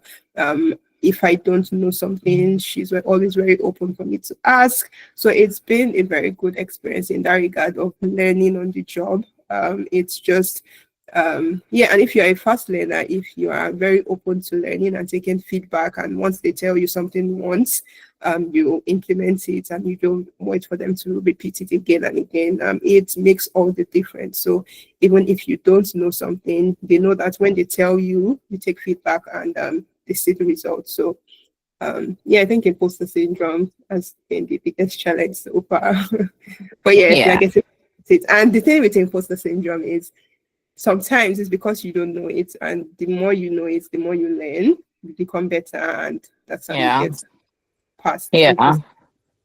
And I have a very unpopular opinion about imposter syndrome too. Sometimes it's like, uh, is it imposter syndrome or are you just like You actually don't know genuinely it. incompetent? Like some people just blame everything on imposter syndrome, but yeah, imposter syndrome is coming from a place of like genuinely you don't know what you're You doing. don't know. Yes. So you need to fix that. Like go back to the drawing board. Understand why do you feel this way? Like question it. Why do you feel imposter syndrome? And then if it's that there's a knowledge gap, then try to fill that knowledge gap instead of you just saying, "Oh, I have imposter." You don't have imposter syndrome if genuinely like you don't know what you're doing. Yeah, exactly, exactly. So it's a competence matter. It's not a imposter syndrome thing. So thank you so much. I think our final question for you is: in retrospect, is there anything you would have done differently? Would you have studied finance instead of studying law? I mean, since you are going to end up in finance anyway, what would you have done anything differently in your journey? No, I don't think so. I would not have done anything differently. I think um when I was in again, like I said, I was an art student, so I just found myself studying law. Maybe if law didn't work out, I probably would have maybe gone to study fashion, and then my life would have turned out like completely differently because then I would not even be in corporate at all. I would like be full time in fashion. I would have gone to like a proper fashion school, and then I would be have a different life. But that's not me making an intentional. That would have been a decision that was made because I didn't get what I initially wanted, right? So I would still have studied law. I think studying law is actually fantastic. I think it's it's a great course to study because law is one of the only few courses where you study it and you can go ahead and become anything in life. Yeah. It's rare for you to see someone who maybe studied medicine who will now go ahead and work in a bank. I mean, there are veterinary doctors in someone I know that studied veterinary medicine in my company, but like most people who studied law, just this week there was call to bar, and I saw a tweet where someone said they called 5,900 and something people to bar, I think, or 5,600 and something people, but only 4,000 of them will go ahead and become different things. They're going to work in tech, they're going to work in finance, they're going to become entrepreneurs. And that's the truth, and that's the reality. Law is one of the only few professions where you would see things like that, right? Like you genuinely can pivot into almost any industry. My best friend, who was also my classmate in uni, now works in tech. And before that, she had worked in finance and HR, but she studied law.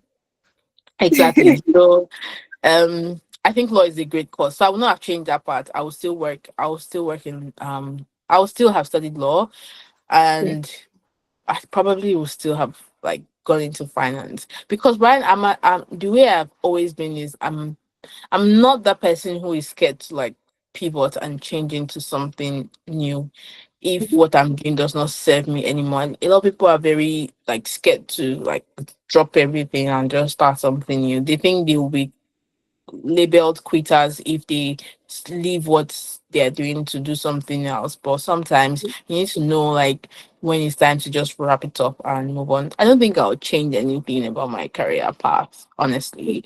And I think even my application journey, because I feel like the way I did it, I got good results from it. So Yeah. why change anything about it? If anything, I would apply more intensity, more pressure. And now that it's 2025, I would say what I did was I did mine back in 2020. That was 5 years ago. Geez. Um, Now it's even more competitive than it was then because a lot more people are aware of the opportunity. More people are applying. You are competing with people who have applied multiple times, know the process, and they are very in tune with everything. So you need to. And now there is AI. So it's like knowledge is out there. You don't have any excuse for not knowing. So yeah, the competition is going to be more intense this year. Yeah. Yeah. Absolutely. Thank you. Thank you so much for that. And so final words to people that are listening, law students, what would you say to them? People that are trying to, maybe they haven't made the decision yet to pivot, or those that are already pivoted, and they want to actually build a career for themselves in finance. What's your final words to them? Just before we move on to the question and answer section. So if you have questions, please get ready. It will soon be time for that. I'll just say keep an open mind and keep working hard. Keep networking with people. Keep an open mind. Like it's one thing to want something, but also like be open to the possibility of not getting what you want because um sometimes you might want something, but it's just not the right opportunity for you at that time. So if you don't get it, try again, try something different, but just keep an open mind. Don't be too closed-minded about opportunities that are available for you. Sometimes you might need to do something else that is not exactly what you want, but just as long as you keep trying and you keep working towards it and working smart and building your network. Networking these days is like super important. Is what is going to differentiate you from another person who is just there sitting down and hoping that the opportunity will come and meet them. And Yeah. a lot of people get opportunities these days just because they met someone somewhere and they know somebody, and that's how their career just kick started. There's also the thing of referrals, like people get referred by someone, or someone in the company, and they just like put in a word for you to HR or something, and that's how your application will just like go through. And also just keep an open mind, like okay, you want to apply to this industry. When I was applying, I focused my speech in this session today on but I have my application for investment banking. But what I did not tell you is what I did for consulting opportunities, because I was also looking into consulting, and I was also trying to like get into international law firms. I applied to some of them. So I didn't talk about those. So this was me just like trying to keep an open mind. And then I was also even considering the possibility of doing a master's as well. So I was keep an open mind. You're young, you're young, so you can do so many things. You're in your 20s. Explore different options. Because people say they're passionate about something, but they sometimes don't know that they're passionate about something else because they've just never tried that other thing. So Yeah. keep an open mind is what I would say. Okay. Thank you. Thank you so much. That's very profound. So keep an open mind. Don't be one way. Don't just say, "Oh, this is the opportunity I'm going for, and it must be this one specifically." Except the Lord asks you, and maybe you're a Christian and you have specific direction, then that's absolutely fine. But if not, keep an open mind. Yes, thank you very much for that. That was a very wonderful conversation. I have learned so much. I've had a really great time. I hope you guys listening to have learned so much. So, before we go to question and answer session, do you have anything that you want people to like be aware of? Maybe like podcast, anything you want to plug, anything that you think would be very helpful to people listening, anything that you want to share? Yeah, sure. Thank you. Number one, this again, I'm not being paid to do this, but Bank of America is coming to Nigeria this year. Again, for the same event that was the starting point of my career. They're coming in September. They're going to be in Lagos on the 22nd and 23rd of September this year. At some point, they will publicize it and applications will open. And might also interest you to know that I would be there as well in person. So it just feels like a full circle moment for me. Um, I was once sitting in the audience and now I'm coming as a representative of the company. So I'm Yeah. excited about that. I'm looking forward to meeting you. If you can attend, sign up for it.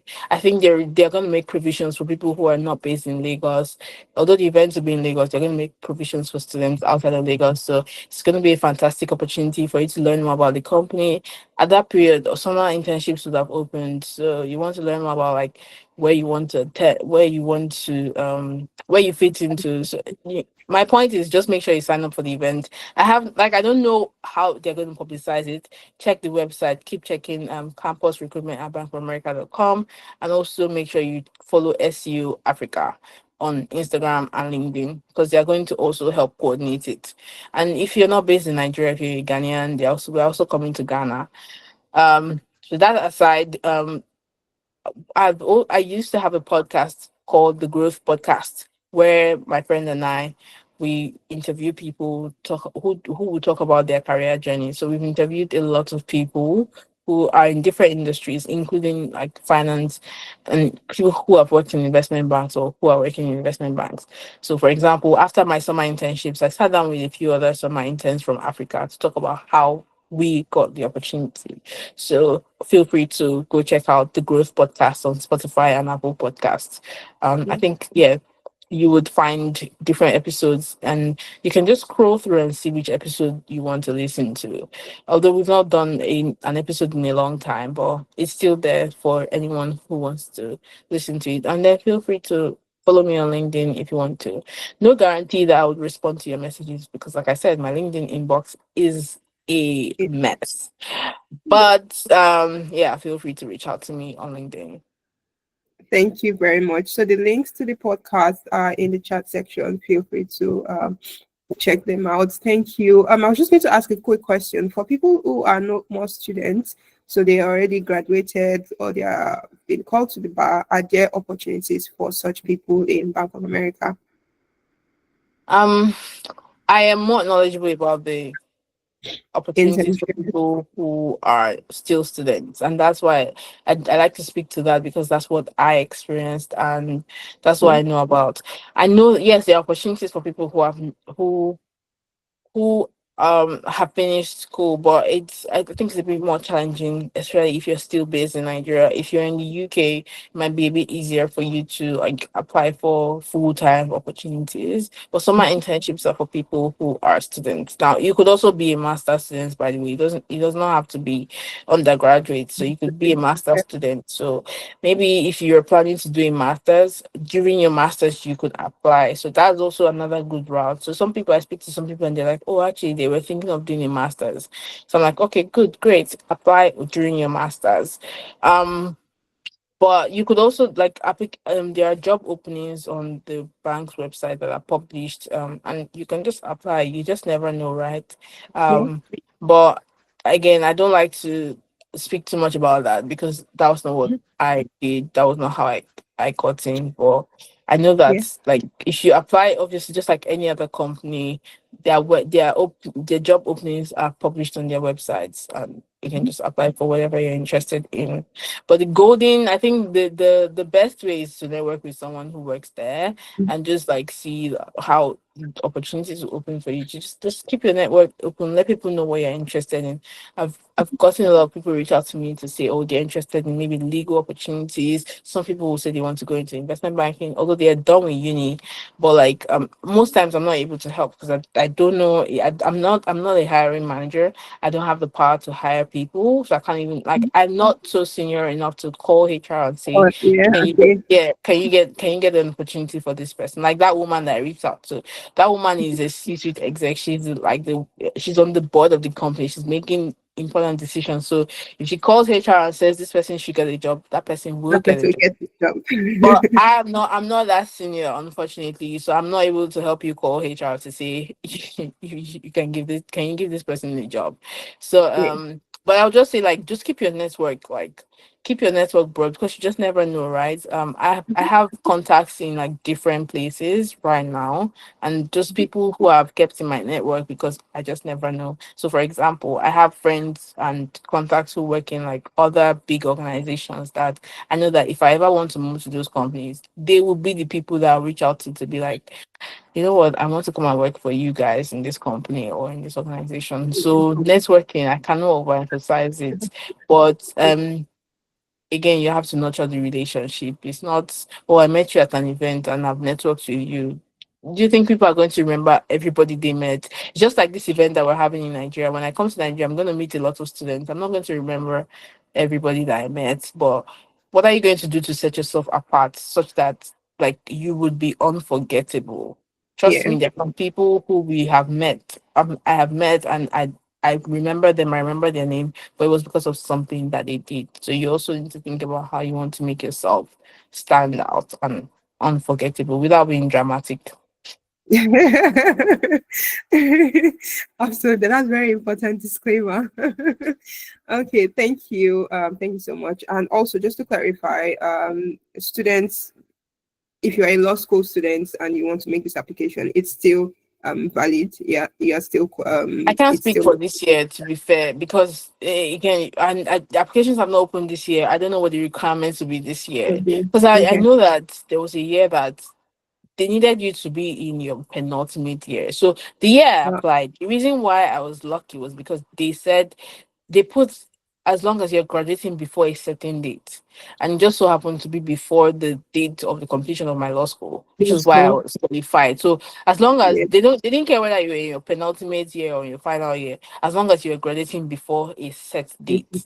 And that was how and the way the system works is when you're putting in your application, you put your graduation date. So as long as you said that like the date that you put is before that date that That you date. Yeah. yeah, your application will go through. But Mm-hmm. now I think after they started in this thing of oh you have to be in your penultimate year. Although they sometimes put the graduation date as well, but Yeah. It really don't know how it's going to be. So just yeah. disclaiming that. All right then, perfect. Okay, thank you. Thank you so much. Questions. Does anybody have a question? Please put your hands up and unmute yourself. Feel free to turn on your camera. This might be a good opportunity for you to let Veronica see your face ahead of the event. I It encourage you to also turn on the camera. Turn on your camera, guys. Let me see your exactly. faces. So, does anybody have a question?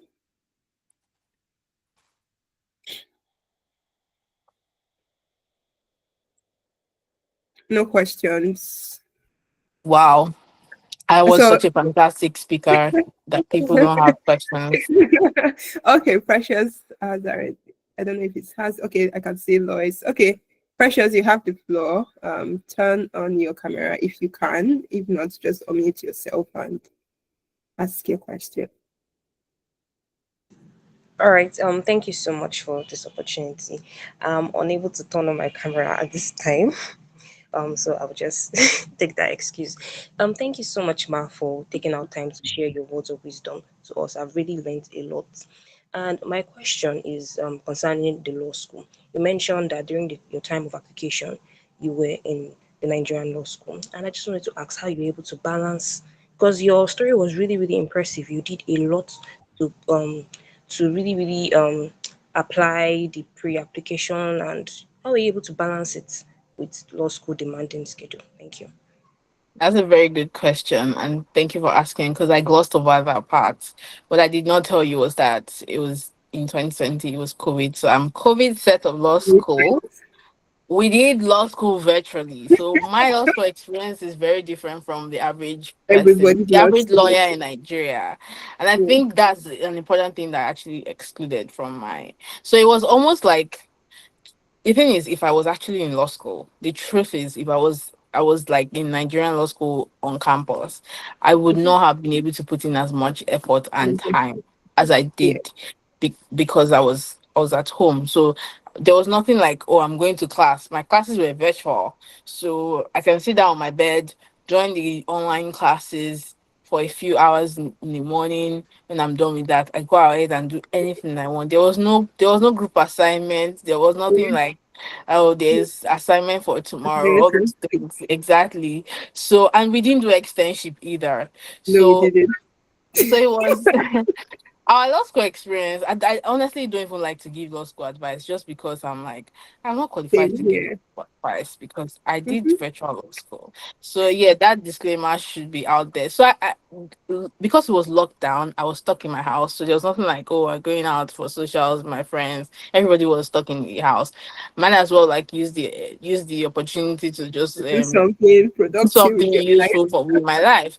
So it was an interesting period in my life because as much as I had enough time to do so many things. I had time to do these applications, do interview prep, all these things. But I also had a lot of time to watch movies because I was watching a lot of movies during lockdown too. And then I had time to do my law school, and I was doing tutorials as well, which was what helped me like stay on track for law school and make sure that, because I still, even though I already had an offer, by the time they told us to come and write our exams, I still wanted to pass. I wanted That's to make it count.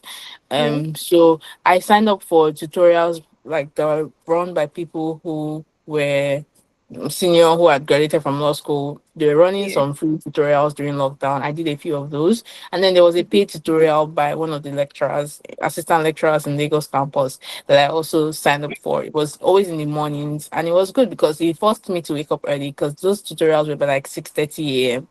So I wake up early in the morning, do my law school tutorial, and then the guy will give us assignments for the day. I'll do that one and focus on it. So obviously, it was not every day that I was doing. Some days I'll not even study at all, and I didn't even care. And then there were some days that I would focus 100% on my applications, and some days would be balanced out. So it was helpful that Yeah. I would not even like that. Oh, I had this superpower where I would go for class in the morning and come Class. back and do. Come back and then came in to do No. application. Yeah. Okay. I don't know. I can't see you. I don't Yeah. know if it's just me. Sorry. Can you still hear me and see me? Or has my ability? Okay. Yeah, sorry, a call came in and Oh, affected my video. But yeah, that's the answer to that. So I'll just say I think there's an element of God's grace in that too, because not everybody will get that chance to actually have time. Because for me, the way I saw lockdown was a gift from God, the gift of time, and also just giving me an opportunity to step back and think yeah. about what I want to do and prepare for my next step. It felt like God said, "World, stop Stop. and just allow this girl think." Yeah. Like it was just the gift of being able to just be in one place and no distraction.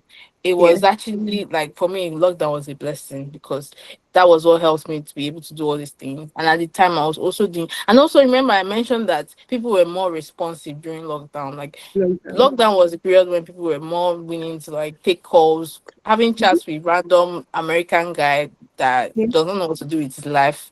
He just wants to talk to somebody, and then there's Yeah. this girl who reaches out to him on LinkedIn saying that "Ah, I Very want to nice. apply Yeah. to your company. Why not? Yeah, let's talk. Let's have a chat. There's this Yeah. man that is American that up till today now we follow each other on Instagram, and he sends me virtual Christmas card every year. And I met him during lockdown from Lockdown. LinkedIn because he was working. I don't even know whether it was Goldman or Bank of America, but he was happy to help in my application because he was very excited to see that his company was now hiring from Africa. Like he didn't even know that they were hiring from Africa. So he was just excited to start, oh, an African wants to apply. So I mean I was like, oh, perfect now. I took advantage of the fact that the guy was willing to help me. Until today, we still keep in touch. The other day, I posted on my Instagram that oh, it was my work anniversary, and he was like, "Oh, wow! I can't believe that you've been here this long." Yeah. But that's just an aside. Yeah. Thank you for that. So to person precious that asked the question, don't be discouraged. The fact that you are having law school, like law school is, I think as much as yes, I would say please prioritize your law school, please. Law school is not something that I would say anybody should do twice. It's not a good experience. As much as possible, do it once and get it over with. So, if you're already in law school now, just focus on it. Maybe work towards the next year's. Okay, but you have to be a student. So maybe if you can just work, because I think this year bar finals would be towards December. So if you can do your applications as much as possible before your bar finals, right? That would be good, and so Yeah. that you don't have two conflicting um, intense priorities at the same time. So yeah, I hope that Yeah. helps. Um, I'll just say do what you can do. Like do your best, whatever is your best, do it. And do like make sure you put your best in law school, put your best in your application. The way I looked at it was my life after law school was more important than law school. Like what I was going to do when I was done, I didn't want to finish law school and be like, okay, now what? what next? So I was thinking ahead, and I think that's a lot of people focus so much on bar final, bar final. Bar finals is not the end of the world. So after bar final, so what? Like, what are you going to do with your life? I mean, there's a clear pathway. You apply to law firms for NYSC and everything, but me, I was thinking like way ahead of that. Yeah. So again, you need to balance it out depending on what you want for yourself. Priorities. Yes, exactly, exactly. I mean, I like to give myself an example. To be honest, when I was going to law school, I did not have any mind to come out with a red scroll because I did not need red scroll for anything. So my effort was not a red scroll effort.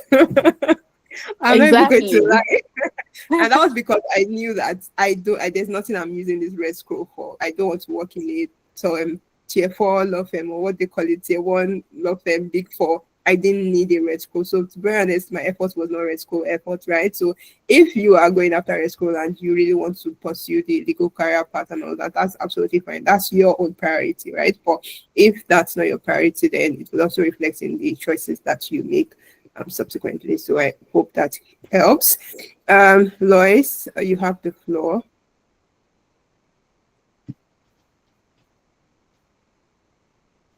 Ah, Good is afternoon, Lois? everyone. Hi, good afternoon. That was a really insightful session, and I'm so grateful to actually be here. So I have a question. You, I'm unable to turn on my camera because I'm not in a good state that you'll be able to see me soon. That's It's fine. fine. Okay. You mentioned keeping an open mind. So apart from finance and the fashion aspect that you mentioned, what else were you looking at?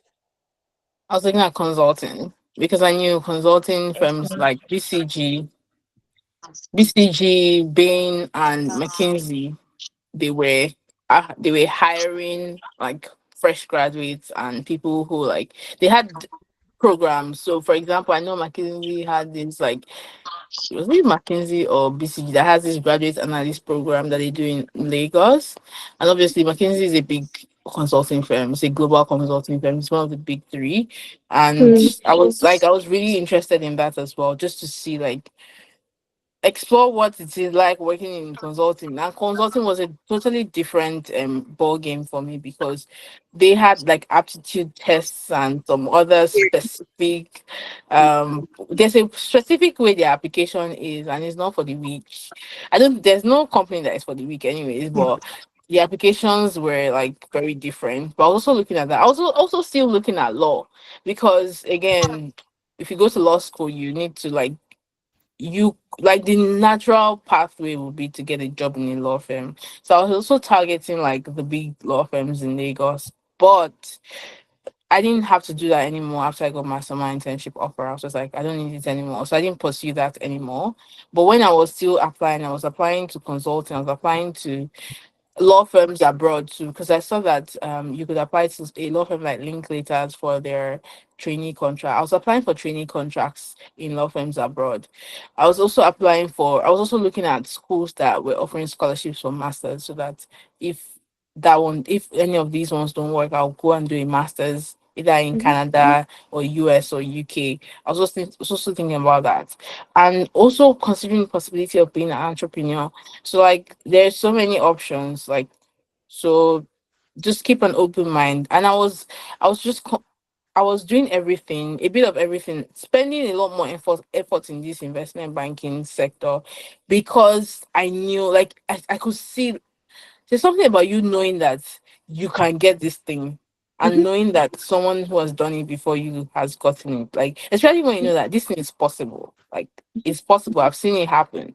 There's Yeah. just something about knowing that that makes you want to put in as much effort as versus something that you know that, well, you could get it, but you're not very, there's no conviction there because you've not really seen an example of someone that you can say, okay, let me model my process according to the way this person did it.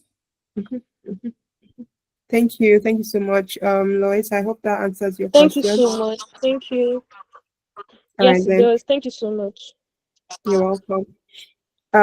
So quickly before we go ahead to the next question, I just want to say something about combining law school with work. And please, if you are not a very serious student, please don't take this advice to heart and just completely ignore it and faith your law school. Please, I'm begging you. So, my brother is also in law school, and he got a job shortly before he started law school, right? And it was a really good job, and it was related to something that he wants to do, product management. And it's like, should you take the job or should you ignore it and go to law school, and then after law school you start looking for a job because that's what it's going to be, and that's what Veronica was saying about thinking ahead. That okay, so after law school, what else? I was a bit skeptical at first that okay, law school is going to be demanding, and the type of campus that it is a stressful campus. So I was like, okay, would you be able to combine both of them together? It was a remote job, but thinking out ahead, I encouraged him. And I was like, you can do both, but you would not be a normal student. You would have a different schedule. You would have a very strict schedule. You would make a lot of sacrifices. If people that are using their free time as like to rest, you may not be able to rest as much as they are. You would have to be doing work in your own spare time. So you want to study, go to law school, do it and leave, and you are not going to do it again. You have to pass the bar, but at the same time, you also have to think ahead of law school. So he's combining both work and law school together. And so far, it's been good. It stretches him, it's stretching him, and he's fighting for his life. But law school will be over by December, and he would still have his job that he's doing, and he will still continue with it. So if that makes it better, like gives you a little bit of perspective. Yes, my brother is on this call and is the one in the comment section. But yes, if that helps you to maybe put more things into perspective, but you have to be very serious. You can't have a normal life. It would Yeah. you can't have a usual law student life, and it would also mean that maybe you are not very keen on having a red scroll if that's Yep. not important to you. So yeah, I just hope that helps balance your priorities. The next person Okay, I see an Ope me. I don't know if she's still on this call. Okay, good afternoon. Good Thank you so afternoon. much for the session. Yes, I really enjoyed every bit of it. I was going to ask the question that Lois asked, and that was besides Goldman Sachs and Bank of America, what were the other options you were exploring? Because everybody's going to be looking at Goldman Sachs and Bank of America, but I also know that there are a lot of opportunities in different other places, or even maybe even other investment banking firms, because I hear people talking about consulting firms, but I rarely hear much about investment banking firms. So that was Hmm. what I wanted to ask. Yeah, I'll just add a bit more about that. So I want to give an example of what my friends did. So things that I didn't do, but my friends did. So I had friends who were interested in international, like international relations and just international law space. And I remember even I thought I was interested in that because I did this internship with Lex Latter Center for International Law, just for me to get a foot in the door because I thought international law was actually quite interesting. And they were applying for, so they like were applying for things in like international law space. So they were applying for scholarships to go to The Hague in Netherlands to pursue their career in international law. There were also like other people who were trying to do just applying to other companies generally like tech. So there are oh yeah, by the way, I applied to some tech companies. I did so many things. I was just applying sporadically, and shooting my shot everywhere. But I think I focused more effort in investment In banking. investment Now, banking. I also want to say that yes, what you said about Bank of America and Goldman is very true. It is it is a highly competitive application, especially now because more people are aware of it. Everybody's applying there, including those people that know that they genuinely don't even care about it, but they're just doing it because everybody is doing it, which is fair enough because we're all hustling, right? There is JP Morgan and there is Morgan Stanley. These are also investment banks that people don't really look at. And I understand why people don't apply because they don't have a clear Africa recruitment initiative like Bank of America and Goldman. But there's nothing that's I know I have friends who are from Nigeria who have gotten opportunities directly from Nigeria into JP Morgan and Morgan Stanley. And Yeah. that means when you get an opportunity from Nigeria to these companies, it means that the company will sponsor your visa and Mhm. sponsor your stay. A lot of people think that if you don't do the summer internship, then that's the end. But these people are mostly tech guys. They and tech guys, but doesn't mean that they studied computer science or electronic engineering. They just have tech skills and they applied. And some people, I even know someone that did not study tech. I don't know what she studied, but it was something else. And I know someone who studied I think medicine or something science related, and he got an opportunity in investment banking in UBS. So I just want to say this, UBS, I think they are now starting to even be more receptive to applying to Africa, to taking applications from Africa. So Yeah. as much as most people are going to focus on Goldman and Bank of America, and it's because they have a structure, there are more people who have gotten opportunities in these companies, so naturally that's what most people are aware of. Look into other banks and then like use your LinkedIn to just like look at companies. So one thing I did for fun during COVID, remember I did not have Instagram again. I didn't have WhatsApp. So in my pastime, what I did was to go on LinkedIn, look at my favorite companies. So sometimes I go to Microsoft, for example, and go and look at Nigerians who are working there and see what their career journey looked like. Just Really like what does their LinkedIn profile look like? Did they study in Nigeria or did they study? I know LinkedIn has this section where you can see Nigerians who are working, or you see people who went to University of Lagos your or people who went university. to Nigerian Yeah. law school who are working Mhm. there. Immediately I Yeah. see that there's someone working there that went to Nigerian law school. I'm very curious to know, like, it means that you Yeah. studied in Nigeria or you at least at some point you were a lawyer. And I Mhm. want to know like what did you do after that? And sometimes I'll even connect to them and just like reach out to them. Sometimes they will respond, sometimes they won't. So I did that a lot actually. So there are some companies that obviously Microsoft was one of those big companies that it would be a good thing to work with them. Apple, Tesla. I was doing it for fun during COVID. I'll just go on LinkedIn, go and check Nigerians. You went to Nigerian law school and you're working there. I want to see like what you're doing in the company and Mhm. just see what your LinkedIn profile looks like to have a sense of. Most times they probably went ahead to study abroad or Yeah, did something before they started working in that company. But it's a yeah. good way to have a sense of what opportunities are out there for Right. you. Yeah, yeah, absolutely. Because there are some roles that you would see and you'd be like, what is this role like?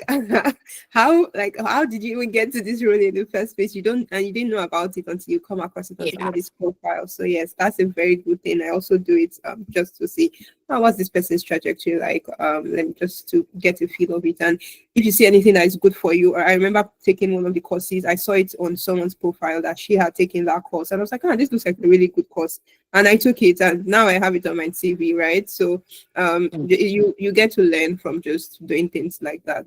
Thank I you was very much. I was doing a lot of copy like from people's profiles. Even like sometimes just look at the way they worded something on Yeah, their about profile. section. Yeah. And then I just like take it. Yeah, very Yeah, important. And yeah. also the opportunities from World Bank and IMF, yeah, Very much. for Nigerians too. That's something you could also explore. I know people, and yeah, we interviewed someone who did an internship with World Bank on the podcast. It's one of the most a bit recent podcast episodes that we did. You should listen to it and learn more about how they got the opportunities. There's so many opportunities. You just need to put your ear on the ground. Yeah. Thank All you. right, Thank you very much. thank you so much. Is that all? Do you have another question? No, no, thank you. That's all. Thank Okay. you. All right then. Next person, Adesukomi. All right. Thank you very much. Good afternoon, everyone. Hi, Veronica. I just wanted to ask that why did you choose Bank of America over Goldman Sachs, considering the fact that I got a full-time offer from Goldman Sachs? Yeah, thank you. Yeah, I was expecting that question. I was waiting for someone to ask. I thought you guys were just being polite, but I'm glad that someone finally asked. It was not an easy decision for me, and it was it was a very good dilemma to have. Best dilemma Right? I've ever had in my life. Like So the thing is, I did my summer. Remember, I said full time offer versus summer internship. I accepted both because there was no conflict of interest in accepting both. The start date for Goldman was going to be September. Summer internship for Bank of America was going to end in August. So there's no conflict with accepting both. So I accepted both. That was the first step. Said, okay, let me start doing my summer internship with Bank of America. And that might most likely convert into a full time offer. But obviously, take your full time offer first upper and test. accept it. So when I Yeah. did that, I now started reaching out to Nigerians who were, and by the way, it was not Goldman Sachs in London, it was Goldman Sachs in Warsaw, Poland. So when I Mhm. just started reaching out to Nigerians who were working there just to get a sense of what living in that city looks like and what working in Goldman Sachs in that office looks like. Yeah. And then they gave me very solid advice, and they told me that they think it's better to work in the London office of and any of these companies because after New York, London is like the New York of Oh, the international space yeah. for these American companies. So if it's an American company or if the headquarters is in the US, the next best place to be is probably London London. instead Yeah. of especially if you're starting out in your career. Maybe later you can move to another office somewhere else, but if you want to be in the big space, then you should be in the London office. Yeah. It's generally better to be there because they would usually have more business there. You have opportunity to meet better clients. The quality of work you'll be doing will be like more high profile, and you have more opportunities to move around there.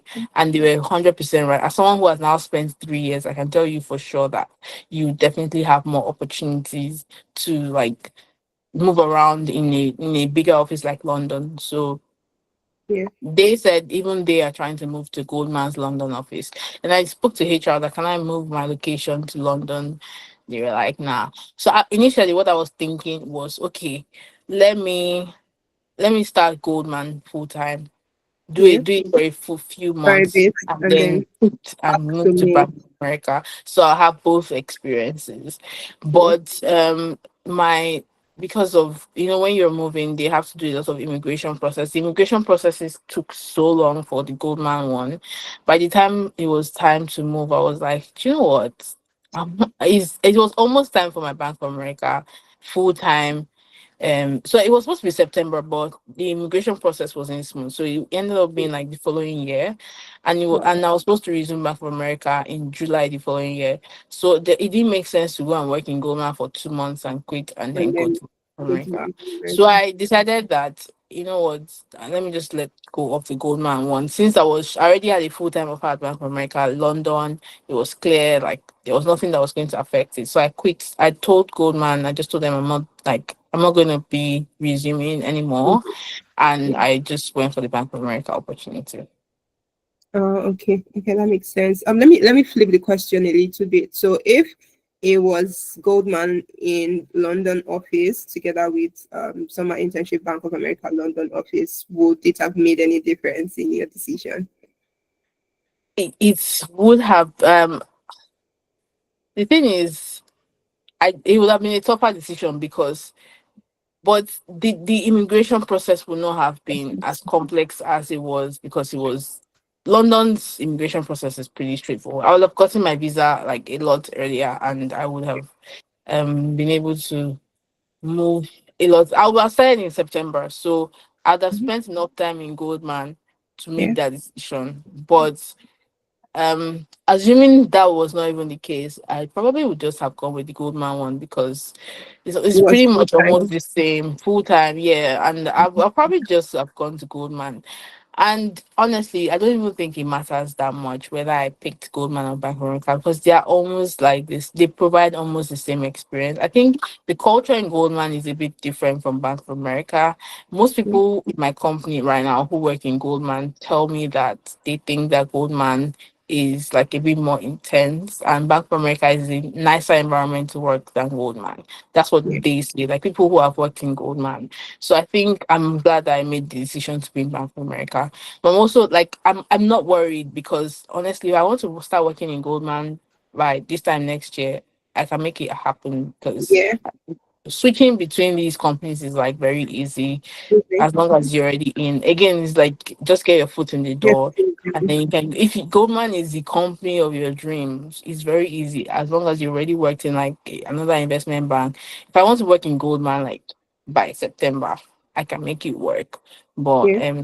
there's no need for to be moving around. Yeah, yeah, absolutely. And I would say at this point, I would say, I mean, excellence is across board. So if you're doing a great work in Bank of America, moving to Goldman Sachs, you would, even if they say it's difficult and all that, you would still cope, you still do very well because Yeah. excellence is universal. So yeah, thank you very much. For me, Olaogun, you have the floor. Hi, good afternoon, everybody. That's Thank Hi. you, Tomisona. Thank you, Veronica.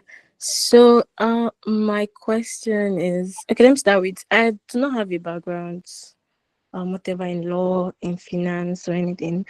I work as I have two jobs. So I work as a client relationship and marketing manager for healthcare sector, one healthcare industry in the UK. Although I didn't do anything related to that, my background is English because I studied English in school, English language, and then there is this other exchange company that I work for as a part-time um executive staff. So when I saw the flyer of this class, man, I had to reach out to Mr. and I'm like, okay, what's the because it's beyond bar. I'm like, I do have law or finance, would I gain, like, would you advise I join this class, what would I gain and all of that? And she was like, yes, if I want to switch career I can actually like gain or just attend the class and I would gain. And this is very very very very insightful section, like it's an eye plan. when you said you don't even have any background knowledge in finance, I'm like, okay, that's fine. I don't have a non-law, and I just want to ask. So my question is just that I currently work as a part-time staff, as a part-time executive staff for a crypto exchange company. So now, if I want to consider this investment banking, would you advise I do or like a master's degree or master's program in this? Is there a course that would you would advise, okay, I can actually go into this, I can study this as for masters, or is there a similar course that I can that would help me if I want to consider doing masters in this aspect of finance? What I know is the aspect of finance that I know is this exchange where I buy and sell and all of that. I'm going to read more on do more research on this investment banking though, but what would your advice be for me?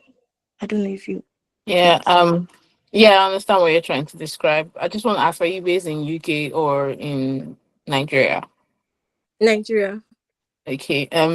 Yeah, so it depends on which part of like an investment bank you want to join. Again, remember the way I described my journey, I told you how I went from not knowing anything to now realizing, oh, there's different parts. So there's investment banking, which is like a division on its own, a separate business. There is sales and trading. There is now when I say sales and trading, it's more like stock market kind of sales and trading, not buying and selling of anything. But even in that, there is also like trading of um foreign exchange currencies, futures, options, derivative, commodities, gold, so many things.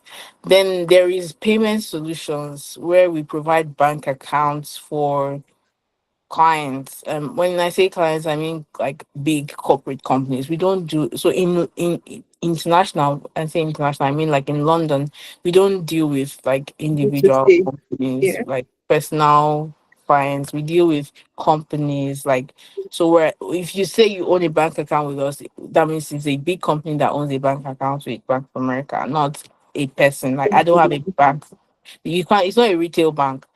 So there's so many things. And even what I do right now is I work in risk for global markets, which is like even my job alone is very broad. And it's like even within my team, there's so many things I can do. And I'm Yeah. just doing a very tiny No, portion, the big things that you can do. yeah. So my advice for you would be you need to start speaking to different people to understand the different possible options. Go on the company's website and see like what are the businesses that the company says they do, so you can now see where you think you can fit in. Remember, I said I applied to compliance because it made sense as someone who studied law that I would want to work in compliance because compliance deals with rules and regulations and understanding how it applies to them and making sure that the bank does not run foul of rules and regulation. Who better to help you do the thing of understanding rules and regulation than someone who And studied law? So the way I did it was find a place where fits into my now. I don't know what you do as an executive officer with your crypto exchange company, but it might be something that would have so much value within, you know, the bank somewhere. But if I don't know what you do on a day to day, and we can have that conversation separately, I feel like we spent so much time on this call, so we can't go into the details of that. But you need to figure out like what kind of work are you interested in, what kind of when when someone asks you what do you like to do, what you need to be able to have an answer of what you like to do. So if you told me, for example, I like to do mathematical calculations, I like to do program. I like to use programming to solve problems, or I like using Excel. I just love Excel. Like I like using Excel. That's what I like. Some people PowerPoint presentation is what they love, and there's a place for you in a big company like Bank of America if you like PowerPoint. If that's your bread and butter, if Excel is the thing you like solving math, you like using Excel. They have a place for you. And if you're someone who is like super organized and you just like a project manager, that's the kind of thing you like to do, there's also a place for you. So like again, it really depends on what you can do and what you want to do. In terms of masters, I they don't really they don't focus too much on what you studied. It's what can you do. Like nobody will during your interview. The focus is not on what you did in uni, and that's why I tell people like honestly they don't care. They don't care. Like obviously you need to study. You need to graduate with either a first class or a 2-1. But since I joined the company, no one has ever asked me what did you graduate with. Mhm. Most people at this point don't even ask me what I studied in uni anymore. When I say it, they're usually like, "Oh, you studied law." They are always surprised. It doesn't matter anymore. So I would say, as much as some courses will give you like more technical knowledge, I would say don't focus too much on like those, like trying. Don't I won't say go and spend what £20,000, £30,000 on a master's when you don't have any guarantee that of what you are going to do with that master's. Yeah. I don't think that's a good idea. Like especially because you studied English, right? You now want to go and do a master's in finance. You don't even know if you will struggle with it. You don't even know if it's something you're interested in. Then you spend like almost how many million naira on that Yeah. one. Only Yeah. and then you don't know whether you would like get a job in the industry that you're interested in. Yeah. So I'm not sure. I'm not sure. I don't know about that one. Tomisono, do you think that should like do a master's? So I would be speaking from a perspective of someone that also did a master's. And I think my short answer, and honest answer, would be no. I don't think that's the next best decision, especially if you are thinking international masters. I would not advise that. And the reason is because, just like she said, your masters does not guarantee anything. When I was applying for my internship and even the job that I currently do, my master's was not very relevant, and sometimes it even made me overqualified for some roles. The fact that I had a master's degree, right? But one thing I did that made my master's relevant was I wrote my dissertation in international data transfers, and international data transfers is a part of privacy and data protection that is quite complex. So, and I always made sure to bring it up during interviews to say, oh, by the way, I wrote my dissertation in international data transfers, and just like explain what my process was like. So it was a good conversation point, and it showed knowledge. It showed that, okay, this person is actually interested in privacy and data protection, but it wasn't a proof of experience, and it if and masters would, I would say, gave me the opportunity to come into the UK in the first place. So like that was a very easy route to come, because I had my student visa and I was in the country. So if you're looking at it from that perspective, yeah, yes, that's fine. If you're just saying it as, okay, I want to come closer to the opportunities and like physically, and say, okay, let me do my master's so that I can be inside the country. If that's what you're optimizing for, then yes. Or if you're optimizing for a job, I wouldn't say that's the next best thing for you to do. Just like Veronica said, I think little courses, free courses, things like maybe even experience, work experience, if you can get like if you can ask to volunteer in a department that you think it's interesting, and maybe the company you want to work for has that opening, then the company that you are currently working in, if they have something related to that, so that you can just start building your practical work experience from there. And then when it's time for you to make an application to a bigger company, you already can say, oh, I have this work experience. Yeah, so I really don't want this session to be past one, because I even have like some other things to do. I don't know if there's any other question. Yeah, I can see a question in the comment, and it's one that I can answer very quickly. Esther is asking if the internship was a physical one and how I managed the expensive travel. The internship was virtual only because of COVID. So since after 2021 and before 2020 and 2021, it had always been physical in London. Um, Most times, some people are in like other parts of the UK because we have 3 offices in the UK, but most people are based in London.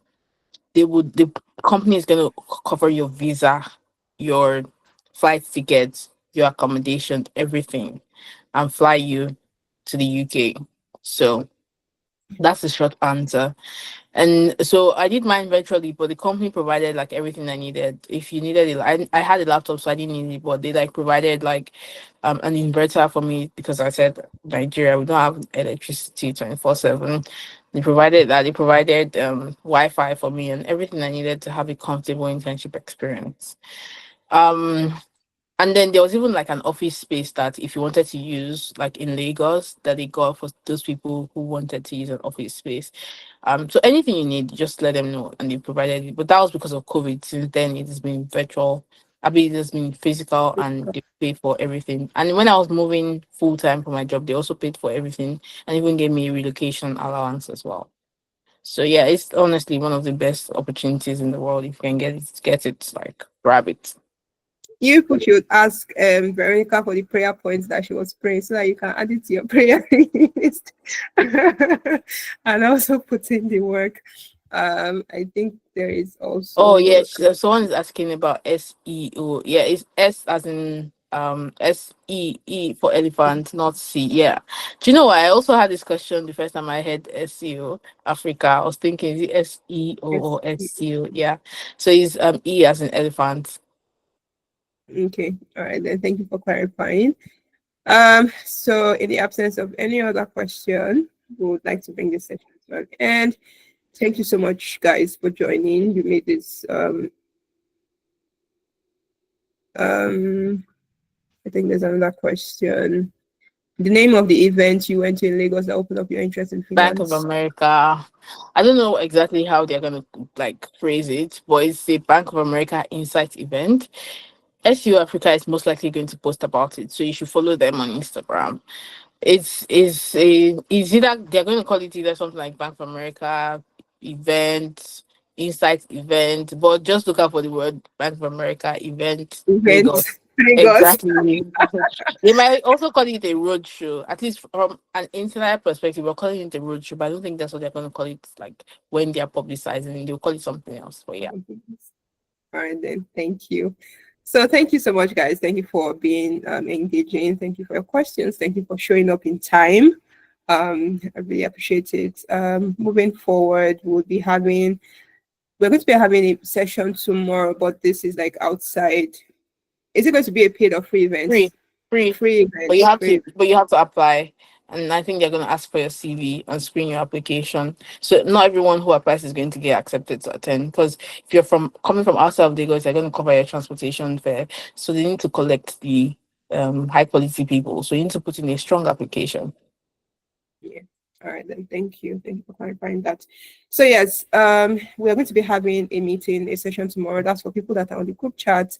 If you would like to join the group chat, Bolu, please can you send the link and just drop it in the chat now so that anybody that is not on the group chat but wants to join will be able to join through that link.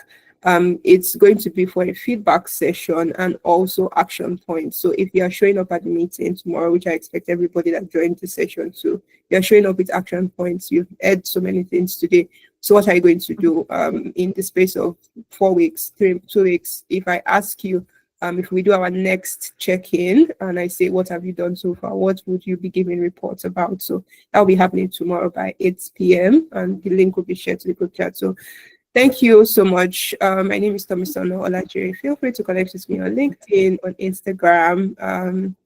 And yeah, it was nice meeting you. Thank you so much, Veronica, for your time. I'm so grateful. Thank you Thank for you, making sir. it I actually very had fun having this conversation. Like it was just so fun. nice. So I enjoyed myself here. I'm very happy to hear that. I also enjoyed myself. It was a very good talk. Good conversations make me happy. So I'm very happy that this was a good conversation. Thank you guys for joining. And yeah, that's it. Thank you. Feel free to leave the call now. Bye. Bye, guys.